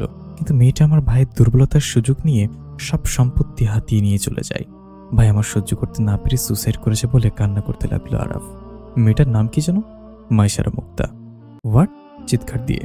জি জি জি বস, বলেন। আবিদের খুনির নাম কি বলেছিলি? মাইশা। ঠাস করে একটা থাপ্পড় লাগাই দিল। বেচারা গালে হাত দিয়ে বসে আছে। তোর জন্য আজ কত বড় ভুল হতে যাচ্ছিল জানিস? বের হ এখান থেকে, বের হ। তোর চোখের সামনে যেন না দেখি। এত ভালো মেয়েটাকে কষ্ট দিয়েছি, পর্দা করতে দিইনি। আল্লাহ কি আমাকে মাফ করবে? না, এইভাবে বসে থাকলে হবে না, আমাকে এক্ষুনি যেতে হবে ওখানে, আর মেয়েটাকে সসম্মানে বাড়ি পৌঁছে দিব। আজ বারবার তার মায়াবী মুখটা ভেসে উঠছে চোখের সামনে। আগে তেমন হতো না, মনে হচ্ছে কিছু না হারিয়ে ফেলেছি। পৌঁছাতে পৌঁছাতে দুপুর হয়ে গেল। খালাম্মা, খালাম্মা, মেয়েটা কই? দেখছি না যে। খালাম্মা থরথর করে কাঁপছে আর ভাবতেছে আজ বোধহয় তার শেষ রক্ষা হবে না। কি হলো খালাম্মা, চুপ করে আছেন কেন? বলো কোথায়? আসলে ও মনে হয় চলে গেছে। চলে গেছে মানে? ওকে এখানকার কিছু চিনে? তুমি এতদিন আছো, তুমি কি জানো এখান থেকে বের হওয়ার রাস্তা কোনটা? তাহলে 2 দিন এসে কেমনে বুঝবে এখান থেকে বের হওয়ার রাস্তা কোনটা? জঙ্গলে মানুষ খেকর আছে, হিংস্র পশু পাখি আছে। তোমার এইটুকু সেন্স হলেও থাকার দরকার ছিল। না জানি কোন বিপদ আছে। আমি আসলে ওকে বাঁচানোর জন্য এমনটা করেছিলাম। ও খুনি না, ওকে ফাঁসানো হয়েছে। যে মেয়ে রাত দিন জেগে সুযোগ পেয়েও পালিয়ে না যে আমাকে এই মৃত্যুর পথ থেকে ফিরিয়ে আনতে পারে, সে কখনো খুনি হতে পারে না বাবা। ছি, আমি এমন একটা মেয়েকে এত কষ্ট দিয়েছি। যে করে হোক ওকে আমাকে ফিরিয়ে আনতে হবে। খালাম্মা, ও কোন দিকে গেছে জানো? দক্ষিণ দিকে। ও মাই গড, ওদিকে তো মানুষের খেকর রাজ্য। জানি না কি ভয়ঙ্কর পরিস্থিতিতে আছে মেয়েটা। গাড়ি নিয়ে ছুটলাম অজানা গন্তব্যে। এদিকে এতগুলো হাতি দেখে মাইশার পা স্থির হয়ে গেল। ভয় আর সংশয় সেখানে দাঁড়িয়ে রইল। কিন্তু আশ্চর্য, হাতিগুলো তার কিছুই করল না। তাকে দেখে তার পাশ দিয়ে চলে গেল। মনে হচ্ছে যেন হাতিগুলো অদ্ভুত প্রাণী দেখতেছে এই গভীর জঙ্গলে। মাইশা হাঁপ ছেড়ে বাঁচল। কিছুদূর যাওয়ার পর অদ্ভুত কিছু গানের আওয়াজ শুনতে পেল। ভাবতে লাগলো, এই ভূতের জঙ্গলে যেখানে একটা মানুষও থাকার কথা না, সেখানে আবার বাজনার শব্দ। ব্যাপারটা তার কাছে খটকা লাগলো। মাইশা যেমন ভীতু, তেমন আবার সাহসী ও কৌতূহলী বটে। সে এগিয়ে গেল শব্দ যেদিক থেকে আসছে সেদিকে। তখন সূর্য পশ্চিম আকাশে হেলে পড়েছে। সে সূর্য দেখে আসরের নামাজ তায়াম্মুম করে পড়ে নিল। তারপর 2 রাকাত সালাতুল হাজতের নামাজ পড়ে আল্লাহর কাছে দোয়া চেয়ে এগিয়ে গেল শব্দ যেদিকে আসছে সেদিক থেকে। সামনে গিয়ে দেখে অনেক বড় একটা ফাঁদ। সেখানে চোখ পড়তে যা দেখল তার জন্য সে প্রস্তুত ছিল না। অনেকগুলো অর্ধলঙ্গ মানুষ, যাদের পোশাক ছিল পাতার, একসাথে বাজনার তালে তালে নাচছে। তাদের সামনে একটা জীবন্ত মেয়ে যে পোশাক পরিতা ছিল তার মতো, তাকে গাছের সাথে বেঁধে রাখা হয়েছে। হঠাৎ করে তার হাতের ঠেলায় একটা পাথর উপর থেকে ফাঁদের মধ্যে বিকট আওয়াজে গড়িয়ে পড়ল। সাথে সাথে সবাই উপরের দিকে তাকালো এবং তার দিকে দৌড়ে আসলো একদল এবং তাকে ধরে নিয়ে একটা লোকের সামনে দাঁড় করালো। সবগুলো মানুষের মধ্যে একটা একমাত্র মানুষ যে কাপড়ে পোশাক পরিহিত, কিন্তু তাও অর্ধলঙ্গ, মাথায় তাজ। ইনি মনে হয় এ রাজ্যের মহারাজা। একটা লোক বলে উঠল, মকিরজো সিংপাক কপং তর পিংলা। এই ভাষার আগামাথা কিছুই বুঝলাম না। মনে হচ্ছে এরা কোনোদিন বাইরের জগতে যায়নি। ভাষার কি একটা অবস্থা। তখন রাজামশাইয়ের দিকে তাকিয়ে বলল, হু are you? I M A Bangladeshi. ও, মুখ খোল। না, আমি খুলব না। তখন তিনি পাশের লোকদের কি বললেন জানি না, একজন এসে জোর করে মুখ খুলে ফেলল। মহারাজা হা করে কিছুক্ষণ তাকিয়ে থাকলো আমার দিকে। কিছুক্ষণ পর লোকদের বললেন, আঙ্কিং বানিশ হিকট্রি। আদেশ শুনে সবাই আমাকে যে মেয়েটার সাথে গাছে বেঁধে রেখেছিল তার পাশে গাছে বেঁধে রাখলো। মহারাজ তখন আমাকে বলল, শোনো মেয়ে, আমরা হচ্ছে মানুষ খেকো, মানুষকে জীবনযাপন করি। তুমি আমাদের আরেকটা খাদ্য। চুপচাপ কি হয়েছে দেখো আর নিজের পরিণতির কথা ভাবো বলে অট্টহাসি দিলেন। কিন্তু আপনারা এমনটা করেন কেন? মানুষ না খেয়ে তো পশু পাখিও খাইতে পারেন। শুধু শুধু এই মানুষগুলোকে কেন শিকার বানান? বলেছিস তো আমরা মানুষ খেকো, মৃত্যুর আগে আমরা সবার ইচ্ছা পূরণ করি। কিন্তু তোমার ইচ্ছাটা কি? নিজের পরিণতির কথা ভেবে ভয় চোখের পানি নাকের পানি এক হয়ে যাচ্ছে। জি, আমাকে মৃত্যুর আগ পর্যন্ত ওয়াক্ত মতো নামাজ পড়তে দিলে হবে। ওকে, তোমার ইচ্ছাটা পূরণ করা হবে বলে একটা সৈন্যকে ইংলিশে বললেন নামাজের সময় আমাকে মুক্তি দিতে, আর নামাজ শেষে আবার বন্দি করে রাখতে বলে চলে গেলেন। অন্ধকার নেমে আসলে সাথে সাথে ওই সৈন্যটা মুক্ত করে দিল নামাজ পড়ার জন্য। পানিও রাখা হয়েছে। উজু করে নামাজে দাঁড়িয়ে গেলাম ঘাসের উপর। নামাজে কান্নায় ভেঙে পড়লাম আল্লাহর দরবারে। সাহায্য চাইলাম আল্লাহর কাছে। নামাজ শেষে আবার একই জায়গায় বন্দি করে রাখা হলো। পাশের যে মেয়েটাকে বন্দি করে রাখা হয়েছে সে কৃষ্ণাঙ্গ, কান্না করতেছে খুব। মায়া হচ্ছিল তার জন্য। কিছুক্ষণ পর সবাই তাকে ঘিরে নাচ শুরু করলো। একপাশে দেখলাম অনেকগুলো কাঠ, সেগুলোতে আগুন জ্বালানো হয়েছে। অল্প কিছু সময় পর মেয়েটাকে বন্দি থেকে মুক্ত করে সেদিকে নিয়ে যাওয়া হলো। তার শরীর থেকে সব কাপড় খুলে নিল। আগুন যখন দাও দাও করে জ্বলতে শুরু করলো, মেয়েটিকে তখন পুরোপুরি উলঙ্গ করে আগুনে নিক্ষেপ করা হলো। সাথে সাথে ভেসে আসলো মেয়েটার ভয়ানক আত্মচিৎকার। মেয়েটাকে নিক্ষেপ করা হলো জ্বলন্ত অগ্নিকুণ্ডে, আর সাথে সাথে ভেসে আসলো মেয়েটার ভয়ানক সেই চিৎকার। মায়েশার চোখের সামনে সব হচ্ছে। ভয় আত্মা শুকে গেছে তার, আর নিজেকে বাঁচানোর সব আশা ছেড়ে দিল। এখন আল্লাহ তার একমাত্র ভরসা। সবাই শরাব পান করছে আর তালে তালে নাচ গান করছে, আর শরাবের সাথে খাচ্ছে মেয়েটার পোড়া মাংস। এক একটা রাক্ষসের মতো গিলছে তাকে। চোখের সামনে নিজের পরিণতি দেখতে পেয়ে সে সেখানে অজ্ঞান হয়ে গেল। জ্ঞান ফেরার পর সে নিজেকে একটা সুন্দর ঘরে আবিষ্কার করল। রুমের সব জিনিসপত্র চোখ বাঁধানো। কিছুক্ষণ পর সে লক্ষ্য করল মানুষ খুকিদের রাজা পাশে বসে তার দিকে অদ্ভুত দৃষ্টিতে তাকিয়ে আছে। শোনো মেয়ে, আমি তোমাকে বাঁচাবো একটা শর্তে। কি শর্ত? জগতে তোমার মতো সুন্দরী মেয়ে আমি আর দেখিনি। আমি তোমাকে বিয়ে করতে চাই। হঠাৎ করে মধ্য মরুভূমিতে সে এক ফোঁটা জলের সন্ধান পেল। এই মানুষটা যেমন রহস্যজনক, এই রুমটাও রহস্য মনে হচ্ছে। এখান থেকে বের হওয়ার নিশ্চয়ই কোনো রাস্তা পেয়ে যাবে ইনশাল্লাহ। তবে আমার একটা শর্ত আছে। কি শর্ত? তবে এখান থেকে চলে যাবার কোনো শর্ত গ্রহণযোগ্য হবে না। জি, আমি বিয়ের আগে আপনার রুমে সারাদিন একা থাকতে চাই, কে যেন আমাকে ডিস্টার্ব না করে। কথাটা শোনার সাথে সাথে রাজার চোখের চিন্তার রেখা ফুটে উঠল। ভাবল, এই মেয়েটা কি কিছু বুঝে গেল নাকি? কিন্তু তুমি কেন থাকবে এখানে? আসলে আপনি জানেন আমি 5 ওয়াক্ত নামাজ পড়ি। বন্দি অবস্থায় তো দেখেছেনই। আমি বিয়ের আগে সারাদিন আল্লাহর ইবাদত করতে চাই। ও এটাই? যা, ভয় পাইছিলাম। হ্যাঁ ঠিক আছে, তোমার সাথে কাউকে রেখে যাব? না না, আমার খুব ভয় করে ওদেরকে। দেখেননি সেন্সলেস হয়ে গিয়েছিলাম। আমি একা থাকতে চাই, আর কেউ যেন আমাকে না ডাকে। ডাকলে আমার ইবাদত নষ্ট হয়ে যাবে। ওকে, আমি তোমার শর্তে রাজি। আর আজ সন্ধ্যায় আমাদের বিয়ে হবে, মনে থাকে যেন।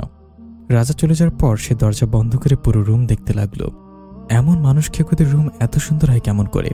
আবার রাজা বলে কথা, না না, এসব দেখলে চলবে না। যত তাড়াতাড়ি সম্ভব রাস্তা খুঁড়তে হবে। তেমন করে 2 রাকাত নফল নামাজ পড়ে রাস্তার খোঁজ করা শুরু করলো।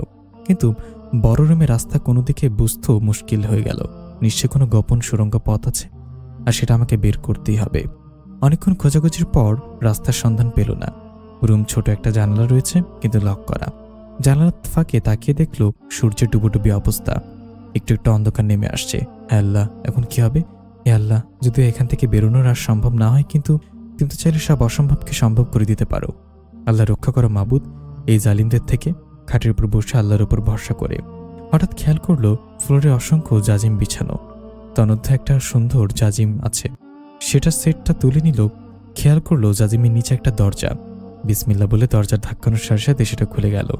দেখলো একটা গোপন সিঁড়িপথ যা অন্ধকারে তলিয়ে গেছে। এটা নিশ্চয়ই সেই পথ নিচে যাওয়ার জন্য। প্রস্তুত হওয়ার জন্য সেই রুমের দরজা ধাক্কানোর আওয়াজ শুনতে পেল। দরজার কাছে গিয়ে বলল, মহারাজা, আমরা এখন ইবাদত শেষ হয়নি, আর কিছুক্ষণ সময় লাগবে, প্লিজ ডিস্টার্ব করবেন না। তার আওয়াজ শুনে মহারাজা দীর্ঘশ্বাস ফেলল। রুমের মধ্যে আওয়াজ এতক্ষণ ধরে কোনো আওয়াজ না শুনে মনে করেছিল সে পালিয়ে গেছে।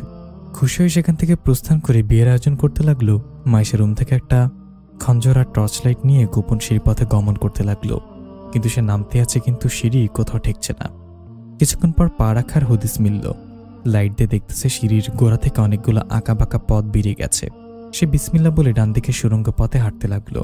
হঠাৎ কিছু মানুষের আওয়াজ শুনতে পেল, কিন্তু ভাষা বুঝল না। একটু কান খাড়া দিয়ে বুঝতে পারল এখানে ইংরেজ মানুষও আছে। ইংরেজ মানুষটা মনে হয় কোনো উচ্চ পদস্থ সৈনিক হবে। হঠাৎ তার মুখে এমন একটা কথা শুনল যা শোনার জন্য সে প্রস্তুত ছিল না। ইংরেজ মানুষটা যা বলল তার বাংলা অনুবাদ হচ্ছে, শুনেছি মহারাজা আরও একটি সুন্দরী মেয়ে পেয়েছেন। আজ রাতে তাকে বিয়ে করতে চাচ্ছেন, আর অন্যান্য বারের মতো এবারও মেয়েটাকে একাই স্বীকার করবেন।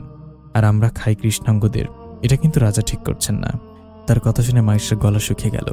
ইংরেজ লোকটা কাকে যেন ডেকে বলল, চলো ওইখান থেকে আরেকজনকে নিয়ে আসি, নাহলে রাজ্য সবে অভুক্ত থাকবে।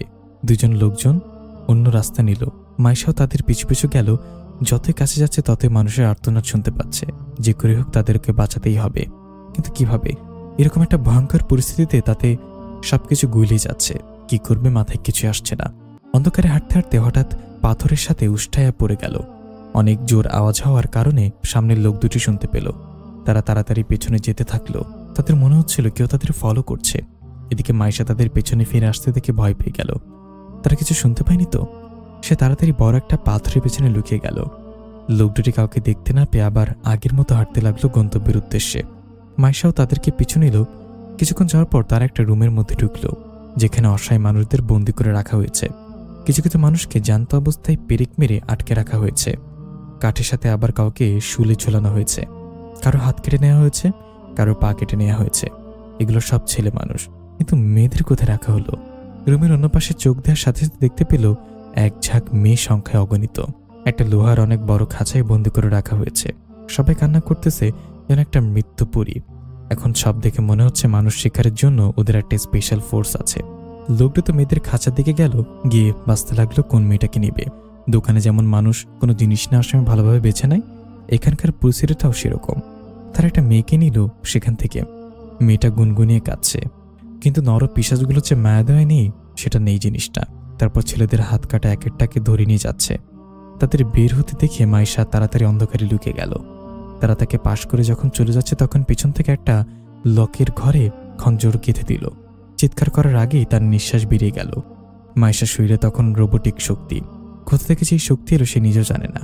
অপরজন সঙ্গীকে পরিচিত দেখে তাদের ভাষে ডাকতে লাগলো। মানুষটিকে নিচের দিকে ঝুঁকার সাথে সাথে মাইশা সুযোগ হাতছাড়া করল না। তার উপরও খঞ্জর দিয়ে আঘাত আনলো এবং সাথে সাথে লোকটি মারা গেল। সে তাড়াতাড়ি হাত কাটা ছেলেটার মেয়েটাকে নিয়ে ওই রুম থেকে চলে গেল, যেখানে সবাইকে বন্দি করে রাখা হয়েছে। প্রথমে মেয়েদের খাঁচার দিকে গেল, ভাবতেছে কিভাবে তাদেরকে সেখান থেকে বের করানো যায়। অনেক ভারী তালা ঝুলানো, এটা যে আলগানোও মুশকিল। কি করি? আচ্ছা, আগে যদি ছেলেদের মুক্ত করে দিই তাহলেই তো তারা এটা সহজে ভাঙতে পারবে। তারপর সে ছেলেদের কাছে গেল আর সবার বান্ধন খুলে দিল। সেটা ভেবে অবাক হচ্ছে, ছেলেদের উপর টর্চার করা হয়েছে অনেক বেশি, আর বন্দি করে রাখা হয়নি লোহার মধ্যে। অন্যদিকে মেয়েদের বন্দি করে রাখা হয়েছে, কিন্তু টর্চার করা হয়নি। যাক, এত সব ভাবলে চলবে না, হাতে সময় কম। যাদেরকে পেরেক মেরে শুলে ঝুলানো হয়েছে তাদের অবস্থা খুবই খারাপ। পেরেকগুলোর খোলার সময় তার হাত কাঁপছিল, আর যাদের খোলা হচ্ছে সে না পারছে চিল্লাতে, অনেক কষ্ট করে সহ্য করতে হচ্ছে এসব। কিছুক্ষণের মধ্যে সে সব ছেলেদেরকে মুক্ত করে দিল। সেখানে সবাই এক দেশের না, বিভিন্ন দেশ থেকে এসেছে। এদের তুলে আনা হয়েছে। কে কারো ভাষা বুঝতেছে না, তো সবাই ইংলিশে কথা বলা শুরু করলো। কে আপনি? আপনি কি কোনো স্বর্গীয় দূত আমাকে বাঁচাতে আসলেন? আরেকজন বলল, আপনি আমাদের এখান থেকে মুক্ত করতে আসছেন? আরেকজন বলল, আল্লাহ তাআলা আপনাকে উত্তম বিনিময় দান করুন। আরেকজন তার সিজদায় পড়ে গেল, নাউজুবিল্লাহ। সে তাড়াতাড়ি সরে গেল আর বলতে লাগলো, আমি কোনো স্বর্গীয় দূত নই, আমি একজন মুসলিমা, আপনাদের মতো সাধারণ মানুষ। আমি আপনাদের মতো ওইসব নর পিশাচদের কবলে পড়ে আজ এখানে। আর যদি পালানোর সুযোগটা না হতো তাহলে আজ রাতে তাদের খাবারে পরিণত হতাম। এখন একটাই চিন্তা, বাঁচতে হলে সবাইকে বাঁচাবো আমি। এটাই আমার ইসলামের শিক্ষা। আমার ইসলাম বলেছে আপনাদের বাঁচাতে। একজন বলল, আপনাদের ইসলাম কেমন আমাদের একটু বলবেন? আচ্ছা, যাওয়ার পথে বলবো সবাইকে। এখন আমাদের হাতে বেশি সময় নেই, যত দ্রুত সম্ভব এখান থেকে পালাতে হবে, নাহলে সবাই ওদের খাদ্যে পরিণত হবে। ছেলেরা সবাই মিলে অনেক চেষ্টার পর তালাটা ভাঙল। মেয়েরা সবাই কান্না করে দিল। এটা তাদের দুঃখের কান্না না, এটা তাদের খুশির কান্না। সবাই অনেক কৃতজ্ঞতা জানালো মাইশাকে। মাইশা বললে, এখনো খুশি হলে চলবে না, মৃত্যু এখন আমাদের নাগালে। তো এখন কি করবো আমরা? কিভাবে বের হবে এখান থেকে? একজন বলল। মাইশা বলল, কেউ কি জানো এখান থেকে বের হবার রাস্তা কি? একজন মধ্যবয়সী মহিলা বলল, আমি জানি মা, এখান থেকে ফটক পর্যন্ত বের হবার পথ, কিন্তু তারপর জানি না। কিন্তু আমি যে চোখে দেখতে পাই না, এরা যে আমার চোখ নিয়ে ফেলেছে, বলে কান্না করতে লাগলো। মাইশা কিছুটা ভেবে বলল, আচ্ছা খালামণি, তুমি কি দিক নির্দেশনা করে দিতে পারবে? পারবো সেটা। তাহলে চলো, তুমি শুধু কোন দিক থেকে কোন দিকে যেতে হবে সেটা বলে দাও, আমরা পথ দেখে যাচ্ছি। তারপর মহিলা পথ বলতে লাগলো। মাইশা তাকে নিয়ে হাঁটছে আর বাকিরা তাদের পেছনে পেছনে। প্রায় অনেক পথ আসার পর তারা চৌরাস্তার সামনে আসলো। এটাই পার করতে পারলেই এই মানুষ খেকোর রাজ্য থেকে বেরিয়ে আসতে পারবে। সেখানে অসংখ্য ঘোড়া বাঁধা আছে, একটা লোক সেগুলো দেখাশোনা করছে। মাইশা সবাইকে লুকিয়ে যেতে বলল। তারপর সে লুকিয়ে লুকিয়ে লোকটার পেছনে চলে গেল। কিছু আওয়াজ শুনতে পেল, লোকটার সামনের দিকে তাকালো। সাথে সাথে মাইশা তার বুকে খঞ্জর বিঁধ করে দিল, আর লোকটা সেখানে মারা গেল। তারপর সবাই মিলে ঘোড়ায় সাওয়ার করলো। কিন্তু চার রাস্তার ভিতর দিয়ে যে কোন দিকে যাবে সেটাই মনে পড়ছে না মহিলার। রাস্তা যদি ভুল হয়ে যায় তাহলে সোজা মানুষ খেকোর রাজ্যে আবার পৌঁছে যাবে। সবাই আবার চিন্তায় পড়ে গেল। এদিকে মহারাজ এতবার দরজা ধাক্কানোর পরও যখন কোনো সারা শব্দ পেল না, তখন সংশয়ে পড়ে গেল। তারপর কিছু না ভেবে তৎক্ষণাৎ দরজা ভেঙে ফেলল। ভেতরে গিয়ে তার মাথায় বাজ পড়ল। সাথে সাথে তার স্পেশাল ফোর্স ডেকে পাঠালো। তারপর 400 জন আরোহী নিয়ে গোপন পথ অগ্রসর হতে লাগলো। কিছুক্ষণ পর রুমে গিয়ে দেখলো সেখানে একটা বন্দিও নাই। তা দেখে মহারাজ ঘোড়ায় আহরণ করে ফটক দরজা দিয়ে যাওয়া শুরু করলেন 400 জন সৈন্য নিয়ে। এদিকে মাইশা সহ সবাই ভাবতে লাগলো কি করা যায়। মাইশা বলে, এই মুহূর্তে আল্লাহ ছাড়া আমাদের আর কেউ নেই, সবাই আল্লাহকে ডাকো। কিন্তু হাতে গোনা কয়েকজন ছাড়া সবাই বিধর্মী। বিধর্মীরা বলল, এতদিন আমরা ঈশ্বরকে ডেকেছিলাম, আমাদের সবগুলো ঈশ্বরকে ডেকেছি, কিন্তু ঈশ্বরগুলো আমাদের ডাকে সাড়া দেয়নি। উপরন্তু আমাদের পরিবারের অনেককে তাদের খাবার পরিণত করেছে। তারপর থেকে ঈশ্বরগুলোর উপর বিশ্বাস হারিয়ে ফেলি। কিছুদিন পর এক মুসলিম ভাই আসলো আমাদের বন্দি ঘরে। দেখতাম সবসময় নামাজ পড়তেছে, সারারাত নামাজ পড়ে। এত টর্চারের পরও একটুও ক্লান্তিকর চিহ্ন নেই তার মুখে। সবসময় আল্লাহর কাছে দোয়া চাইতো এখান থেকে যেন সবাইকে নিয়ে মুক্তি হতে পারে। কিছুদিন পর ছেলেটাকে নিয়ে যাওয়া হয় খাওয়ার জন্য, কিন্তু পরে শুনতে পারি ছেলেটা কোথাও উধাও হয়ে গেছে, আর খুঁজে পায়নি তাকে কেউ। তখন থেকে আমাদের উপরে টর্চারের পরিমাণ আরও বেড়ে গেল।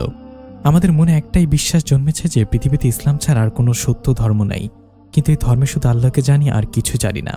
তাই সবাই শুধু আল্লাহকেই ডাকতে থাকি। আজ তাই আল্লাহ আমাদের সাহায্য করেছে।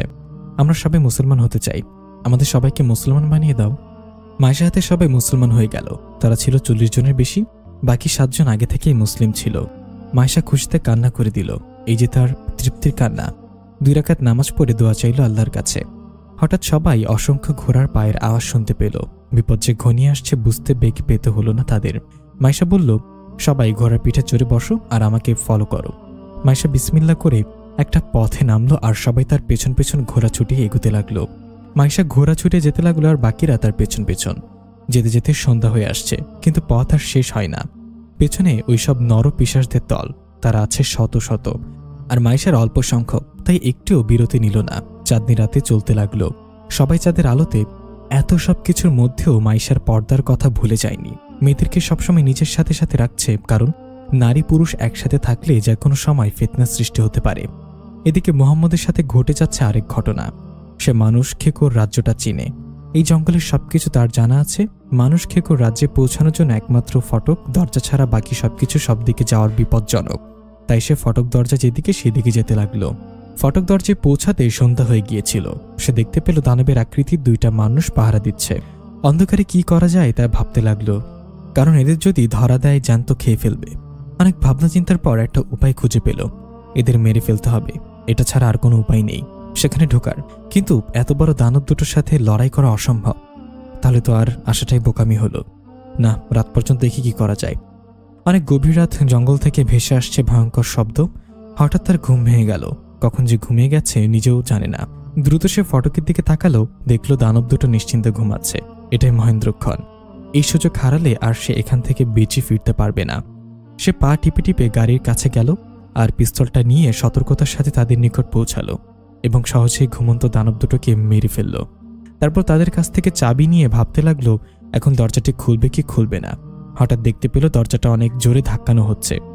এত বড় ইস্পাতের দরজা 10-12 জন ধাক্কালেও নড়ার কথা না। মনে হচ্ছে অসংখ্য মানুষ একসাথে ধাক্কাচ্ছে। এসব ভয় পেয়ে গেল। তাহলে কি কেউ জেনে গেল যে আমি এদের মেরে ফেলেছি? তার মানে ওরা দলবল নিয়ে আসছে আমাকে মারার জন্য। বাস্তলে এখান থেকে এই মুহূর্তে পালাতে হবে। কিন্তু মায়েশাকে ছাড়া তো আমি ফিরবো না। কি করবে এখন? সে কখনো ভীতু না, কিন্তু এখন তার ভয়ে হাত পা কাঁপছে। তারপরও সাহস করে এগিয়ে গেল। দরজার কাছে কান দিয়ে শুনতে থাকলো ভিতরে কি হচ্ছে। ভিতরের অনেক মানুষ একসাথে আর্তনাদের আওয়াজ ভেসে আসছে। সে ভাবতে লাগলো তার মানে কেউ কেউ পালানোর রাস্তা খুঁজে পেয়ে সেখান থেকে পালানোর চেষ্টা করছে। সে নির্দ্বিধায় চাবি নিয়ে দরজা খুলে দিল। তখন মায়েশাদের সাথে ঘটে যাচ্ছে আরেক ঘটনা। অনেক অতিক্রম করার পর মনে হচ্ছিল মানুষ খেকোর রাজ্যে পৌঁছে যাচ্ছে, কারণ রাস্তা শেষ হচ্ছিল। আবার আল্লাহর উপর ভরসা করে চাঁদনি রাতের আলোতে এগিয়ে যেতে লাগলো। মধ্যরাতে তারা দূর থেকে ফটক দরজা দেখতে পেল, আর ফটক দরজার 2 পাশে 2টা দানব আকৃতির মানুষকে ঘুমাতে দেখল। চাঁদের আলোতে সবকিছু স্পষ্টই দেখা যাচ্ছে। মায়েশা সেখান থেকে থেমে গেল, কারণ ঘোড়া ছুটিয়ে সেখানে গেলে তার জেগে যাবে, আর তাদের সাথে লড়াই করতে করতে মানুষ খেকোরা চলে আসবে, আর তখন কাউকে বাঁচানো সম্ভব না। তাই মায়েশা অনেকটা দূরে থামল, আর সে থামার সাথে সাথেই বাকিরাও থেমে গেল। মায়েশা ইংলিশে কথা বলে তাদেরকে সাবধান করে দিল। সবাই ঘোড়া থেকে নেমে হরিণের মতো হাঁটছে, যাতে পশু পাখিও টের না পায়। মায়েশা খঞ্জরটা একটা ছেলেকে দিল, সাথে আরো কয়েকজন ছেলে মানুষকে পাঠালো, আর সতর্ক করে দিল যেন ঘুমন্ত অবস্থায় যাওয়ার সাথে সাথে অস্ত্র চালায়। এছাড়া আর কোনো উপায় নাই। মায়েশা তাদের সাথে লড়াই শক্তি নাই, কারণ সে মেয়ে মানুষ, আর লোক 2টো দানবাকৃতির। তাদের সাথে লড়াইয়ের একটা মেয়ের পক্ষে সম্ভব না। যদিও তারা ঘুমন্ত, তারপরও সাহস হচ্ছিল না আর। যেসব লোককে পাঠালো তারা সফলভাবে দানব দুটোকে হত্যা করল। সবাই ফটকের কাছে পৌঁছে গেল আর চাবি দিয়ে তালা খুলে ফেলল। সবাই বাঁচতে পারবে এটা ভেবে খুশিতে আত্মহারা। কিন্তু ফটকের বাইরে থেকেও বরিশপাতের তালা ঝুলানো, সেটা খেয়াল করেনি। যখন দরজা খুলতে যাবে তখন দেখতে পেল বাইরে থেকেও তালা দেয়া আছে। এবার কি হবে? তাদের শেষ বাঁচা যে হলো না। সবাই অনেক চেষ্টা করতেছে খোলার জন্য। ওইদিকে হঠাৎ তারা শত শত ঘোড়ার প্রতিধ্বনি শুনতে পেল। সবাই বাঁচার আশা হারিয়ে কান্না করতে লাগলো। এই যে গগনবিরাদী আর্তনাদ, এই আর্তনাদটাই মুহাম্মদের কানে পৌঁছালো।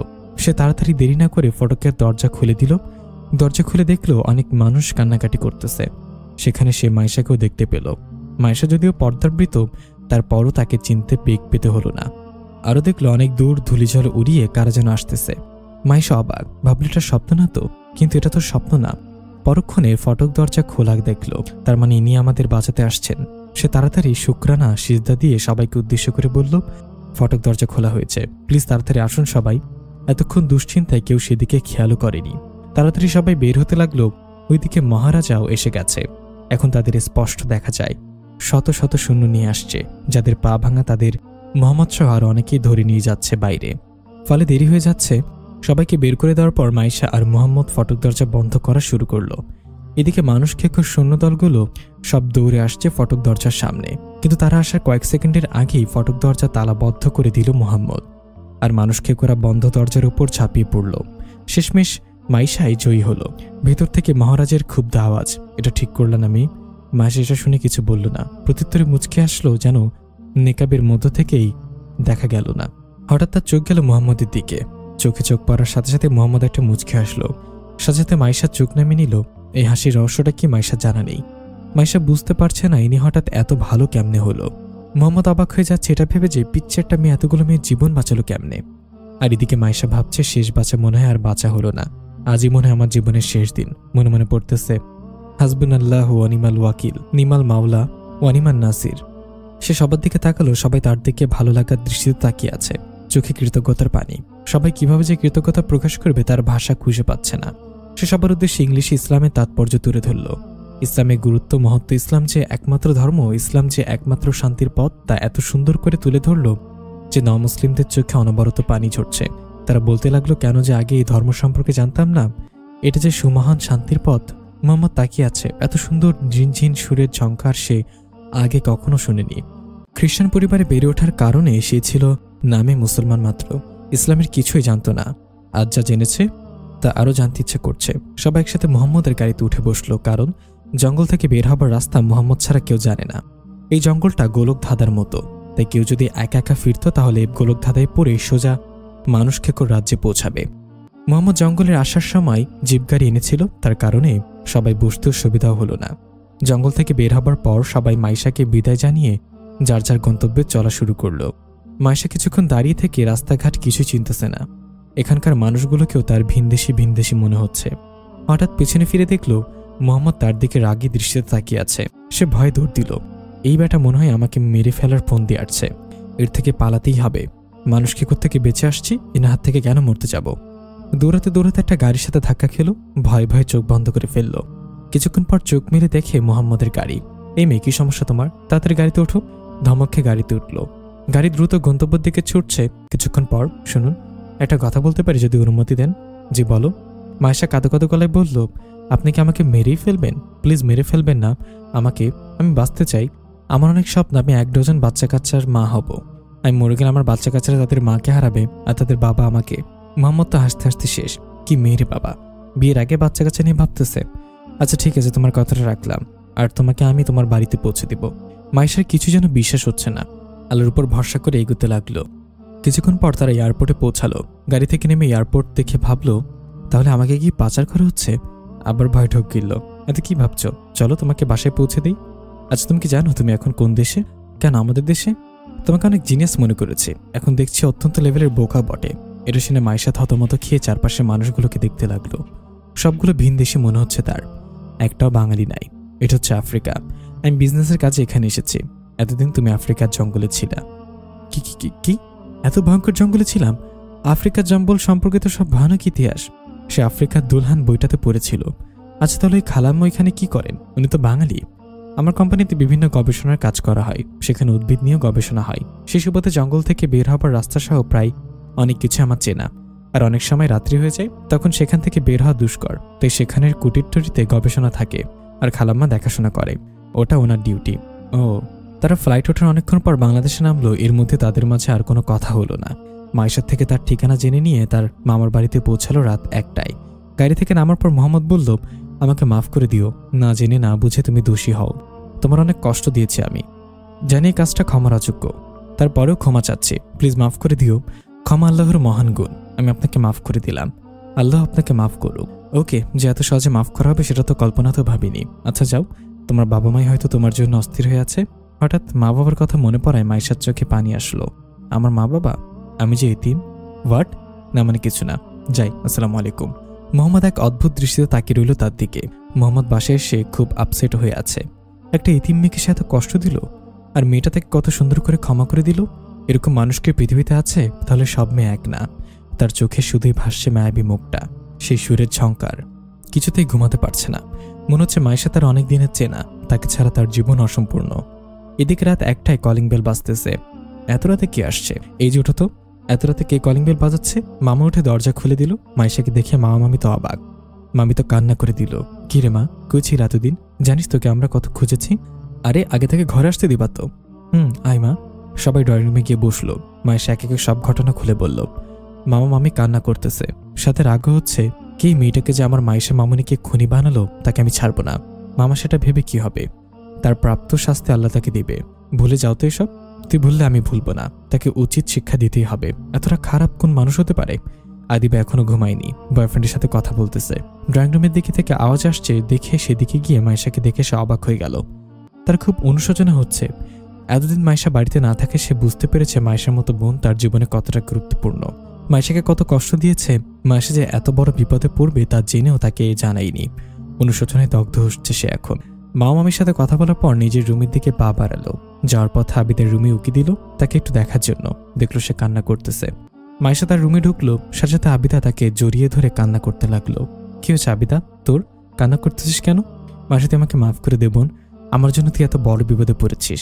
আমি যদি তোকে সাবধান করতাম তাহলে তুই এই বিপদে পড়তে না। আমি তোর বিপদ জেনেও তোকে সাবধান করিনি। সব দোষ আমার, তুই আমাকে মাফ করে দে প্লিজ। আরে থাম, ব্যাপারটা আমাকে খুলে বলতো বোন। আসলে তোকে মুক্তা খনি বানিয়েছে। মুক্তাকে একটা ছেলে খুব ভালোবাসতো, কিন্তু মুক্তার সাথে কি হলো জানি না। ছেলেটা আত্মহত্যা করে, আর তার দোষ চাপিয়ে দেয় তার উপর। আর তার ভাই অনেক বড় বিজনেসম্যান, সেই তাকে বিপদে পেল। আর মুক্তা আমাকে বলেছিল তোকে তুলে নিয়ে যাওয়া হবে আর মেরে ফেলবে। আমি জেনে শুনে তোকে বলিনি তুই বিপদে পড়িস, কিন্তু বিশ্বাস কর বোন, তুই হারিয়ে যাওয়ার পর থেকে তোকে খুব মিস করেছিলাম। অনুশোচনায় দগ্ধ হচ্ছিলাম। তুই আমাকে মাফ করে দে বোন। আচ্ছা ঠিক আছে, মাফ করে দিলাম। এবার ঘুমাতো দেখি। কান্না করতে করতে আমার বোনটার কি অবস্থা হয়েছে। ঘুমা এখন, একদম কোনো কথা না। তুই এত ভালো কেন রে? তুই আজ থেকে আমার সাথে থাক না। আজ থেকে আমরা দুই বোন একসাথেই থাকবো, কোনো কিছু আমাদের মধ্যে বাধা হতে পারবে না। ওকে ওকে। আচ্ছা আমি ফ্রেশ হয়ে আসি, তো এখানে থাক। যা। দুই বোন শুয়ে আছে, আজ তাদের ঘুমটাই হারিয়ে গেছে। মাইশা আবিদাকে বলতে লাগলো আফ্রিকার জঙ্গলে সেসব অভিজ্ঞতার কথা। আবিদা তো অবাক। তুই কি সত্যি বলছিস এসব? আমার তো সব স্বপ্ন মনে হচ্ছে রে। রে, সব সত্যি। কিছুক্ষণ পর আজানের মধুর সুর শুনতে পেল তারা। মাইশা উজু করতে গেল, আর আবিদাকেও আগের মতো আবার নামাজের দাওয়াত দিল। আবিদাও আর না করতে পারল না, দুই বোন নামাজ পড়ে নিল। আজ আবিদা জীবনের প্রথম নামাজ পড়েছে। ছোটবেলায় মক্তবে কিছু সূরা শিখেছিল, তা নামাজ পড়তে আর কষ্ট হলো না। আজকের দিনটা আবিদার কাছে খুব ভালো লাগতেছে। নামাজ পড়ে নিজেকে তার পবিত্র লাগছে। দুই বোনের ভালোবাসা খুনছুটিতে কেটে যাচ্ছে তাদের দিনগুলো। কেউ তাদের দেখলে বুঝতেই পারবে না তারা আপন বোন না। এদিকে কলেজেও তারা একসাথে থাকে। সুমাইয়া তো মাইশাকে দেখে কান্না করে দিল।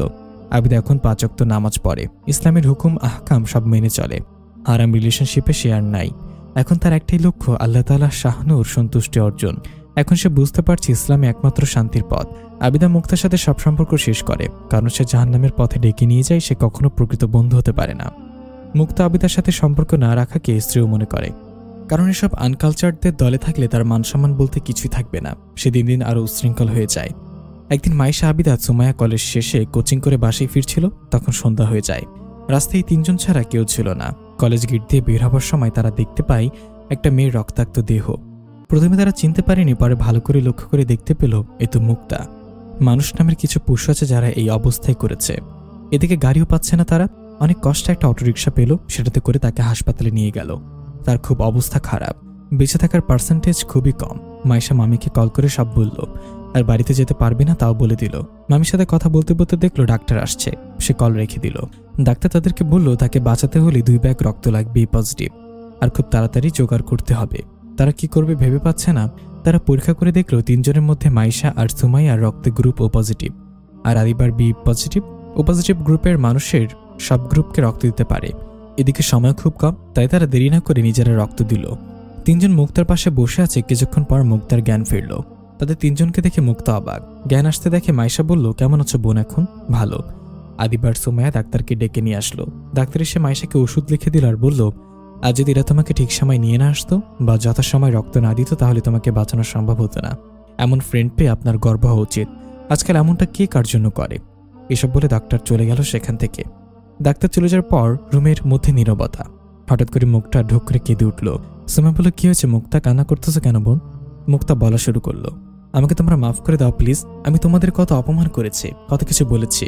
মাইশা কত বড় বিপদে ফেলেছিলাম, কিন্তু বিনিময়ে তোমরা আমার জীবন বাঁচাইলে।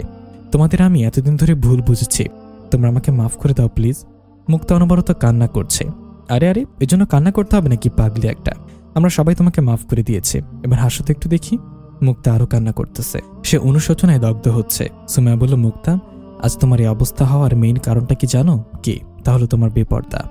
তুমি যদি পর্দা করতে আমাদের মতো, তাহলে ওইসব পশুদের লালসার পাত্র হতে না। মুক্তা এখন বুঝতে পারছি ইসলামে একমাত্র শান্তির পথ, যার কোনো পথে নাই। আর সাথে সাথে প্রতিজ্ঞাবদ্ধ হয়েছে যে করেই হোক নিজেকে পাল্টাবো, আল্লাহর সান্নিধ্য অর্জন করতেই হবে। এভাবে ক্লাসের সবাই দিনের পথে আসতে থাকে। এখন তাদের ক্লাসের সবাইকে দেখলে মনে হয় জান্নাতের কাফেলা হেঁটে যাচ্ছে। এইচএসসি পরীক্ষায় কাউকে পর্দার জন্য কষ্ট করতে হয়নি, কারণ পুরো ক্লাসের সবাইকে কালো কাপড় আবৃত দেখে পর্দা করতে না দিয়ে আর সাহস পায়নি। ভালোভাবে পরীক্ষা দেয় তারা, সব অনেক ভালো রেজাল্ট করে। এর মধ্যে আদিবার বিয়ে হয়ে যায় একটা হাফেজ আলেমের সাথে। আজ মাইশাকে দেখতে আসছে, মামি এসে তারা দিচ্ছে রেডি হওয়ার জন্য। আবিদাও চলে আসছে শ্বশুরবাড়ি থেকে বোনের বিয়ে উপলক্ষে। সুমাইয়া সহ তারা অন্যান্য বান্ধবীরাও চলে আসছে। সবাই খুব সুন্দর করে সাজিয়ে দিল তাকে। নেভি ব্লু কালারের গাউনে তাকে পরীর মতো লাগছে। কিছুক্ষণ পর মেহমানরা চলে আসলো। ছেলে আর ছেলের খালামুনি আসছে তাকে দেখতে। তাদের মাঝে অনেক কথাবার্তা হলো, কিন্তু মাইশা একবার উপরের দিকে তাকালো না। ভয় লজ্জায় সব ঘিরে ধরেছে তাকে। কয়েকদিন পর আজ মাইশার বিয়ে। কাজে আসলো সিগনেচার নিতে মাইশার থেকে। মাইশা তখন কাঁপাকাঁপি অবস্থা, চোখ দিয়ে অঝরে অশ্রুধারার মতো জল ঝরছে। এমন একটা সময়ে যাদের পাশে থাকা দরকার ছিল তারা আজ নেই। মা বাবাকে খুব মিস করতেছে সে। সিগনেচার করার পর বরের নামটা দেখে সে অবাক। বরের নাম মোহাম্মদ। পৃথিবীতে কত মোহাম্মদ থাকতে পারে ভেবে সে আর এই বিষয়ে ভাবল না। নিজেকে কালো কাপড় আবৃত করে নিল। মামা মামি আবিদা কাউকে ছাড়তে মন চাইছে না, কিন্তু এটাই তো নিয়তি। মাইশা কান্না করতে করতে জ্ঞান হারালো। জ্ঞান ফিরলে সে নিজেকে অপরিচিত ঘরে আবিষ্কার করলো। এত সুন্দর একটা রুম, যেন একটা রাজপ্রাসাদ। সে রুমে ঘুর ঘুর করে দেখতে লাগলো। বেলকুনিতে গিয়ে দেখলো হুজুরের মতো কে যেন বসে আছে। তাইলে তিনি আমার হুজুর সাহেব। সে তাড়াতাড়ি চলে আসলো সেখান থেকে। কিছুক্ষণ পর মোহাম্মদ রুমে আসলো। মোহাম্মদকে দেখে সে যেন আকাশ থেকে পড়ল। এই যে সত্যি মোহাম্মদ, দাড়ি টুপিতে তো তাকে চেনা যাচ্ছে না। মাইশাকে সালাম দিল। মাইশা সালামের জবাব দিল, আমি জানি তোমার চোখে অনেক প্রশ্ন, সব বলবো তোমাকে। তার আগে চলো 2 রাকাত নামাজ পড়ে আল্লাহর দরবারে শুকরিয়া আদায় করি। নামাজ শেষে মাইশার কোলে মাথা রেখে মোহাম্মদ বলতে লাগলো কিভাবে তার এই পরিবর্তন। মাইশা মুসলিমদের উদ্দেশ্যে যে বক্তৃতা দিয়েছিল মোহাম্মদ তা মনে ধারণ করে। সেদিন থেকে মোহাম্মদ নিজেকে চেঞ্জ করতে শুরু করে। আর আজ এই পর্যায়ে তার মধ্যে যে প্রতিশোধ পরায়ণতা ছিল তা আজ আর নেই। সে সবকিছু তার মাওলার দরবারে সঁপে দিয়েছে। এভাবে শুরু হলো একটা জান্নাতি সংসার। আজ মাইশা বৃদ্ধা। মোহাম্মদ পরপারে চলে গেছে 2 বছর আগে। তার সব স্বপ্ন আজ পূরণ হয়েছে।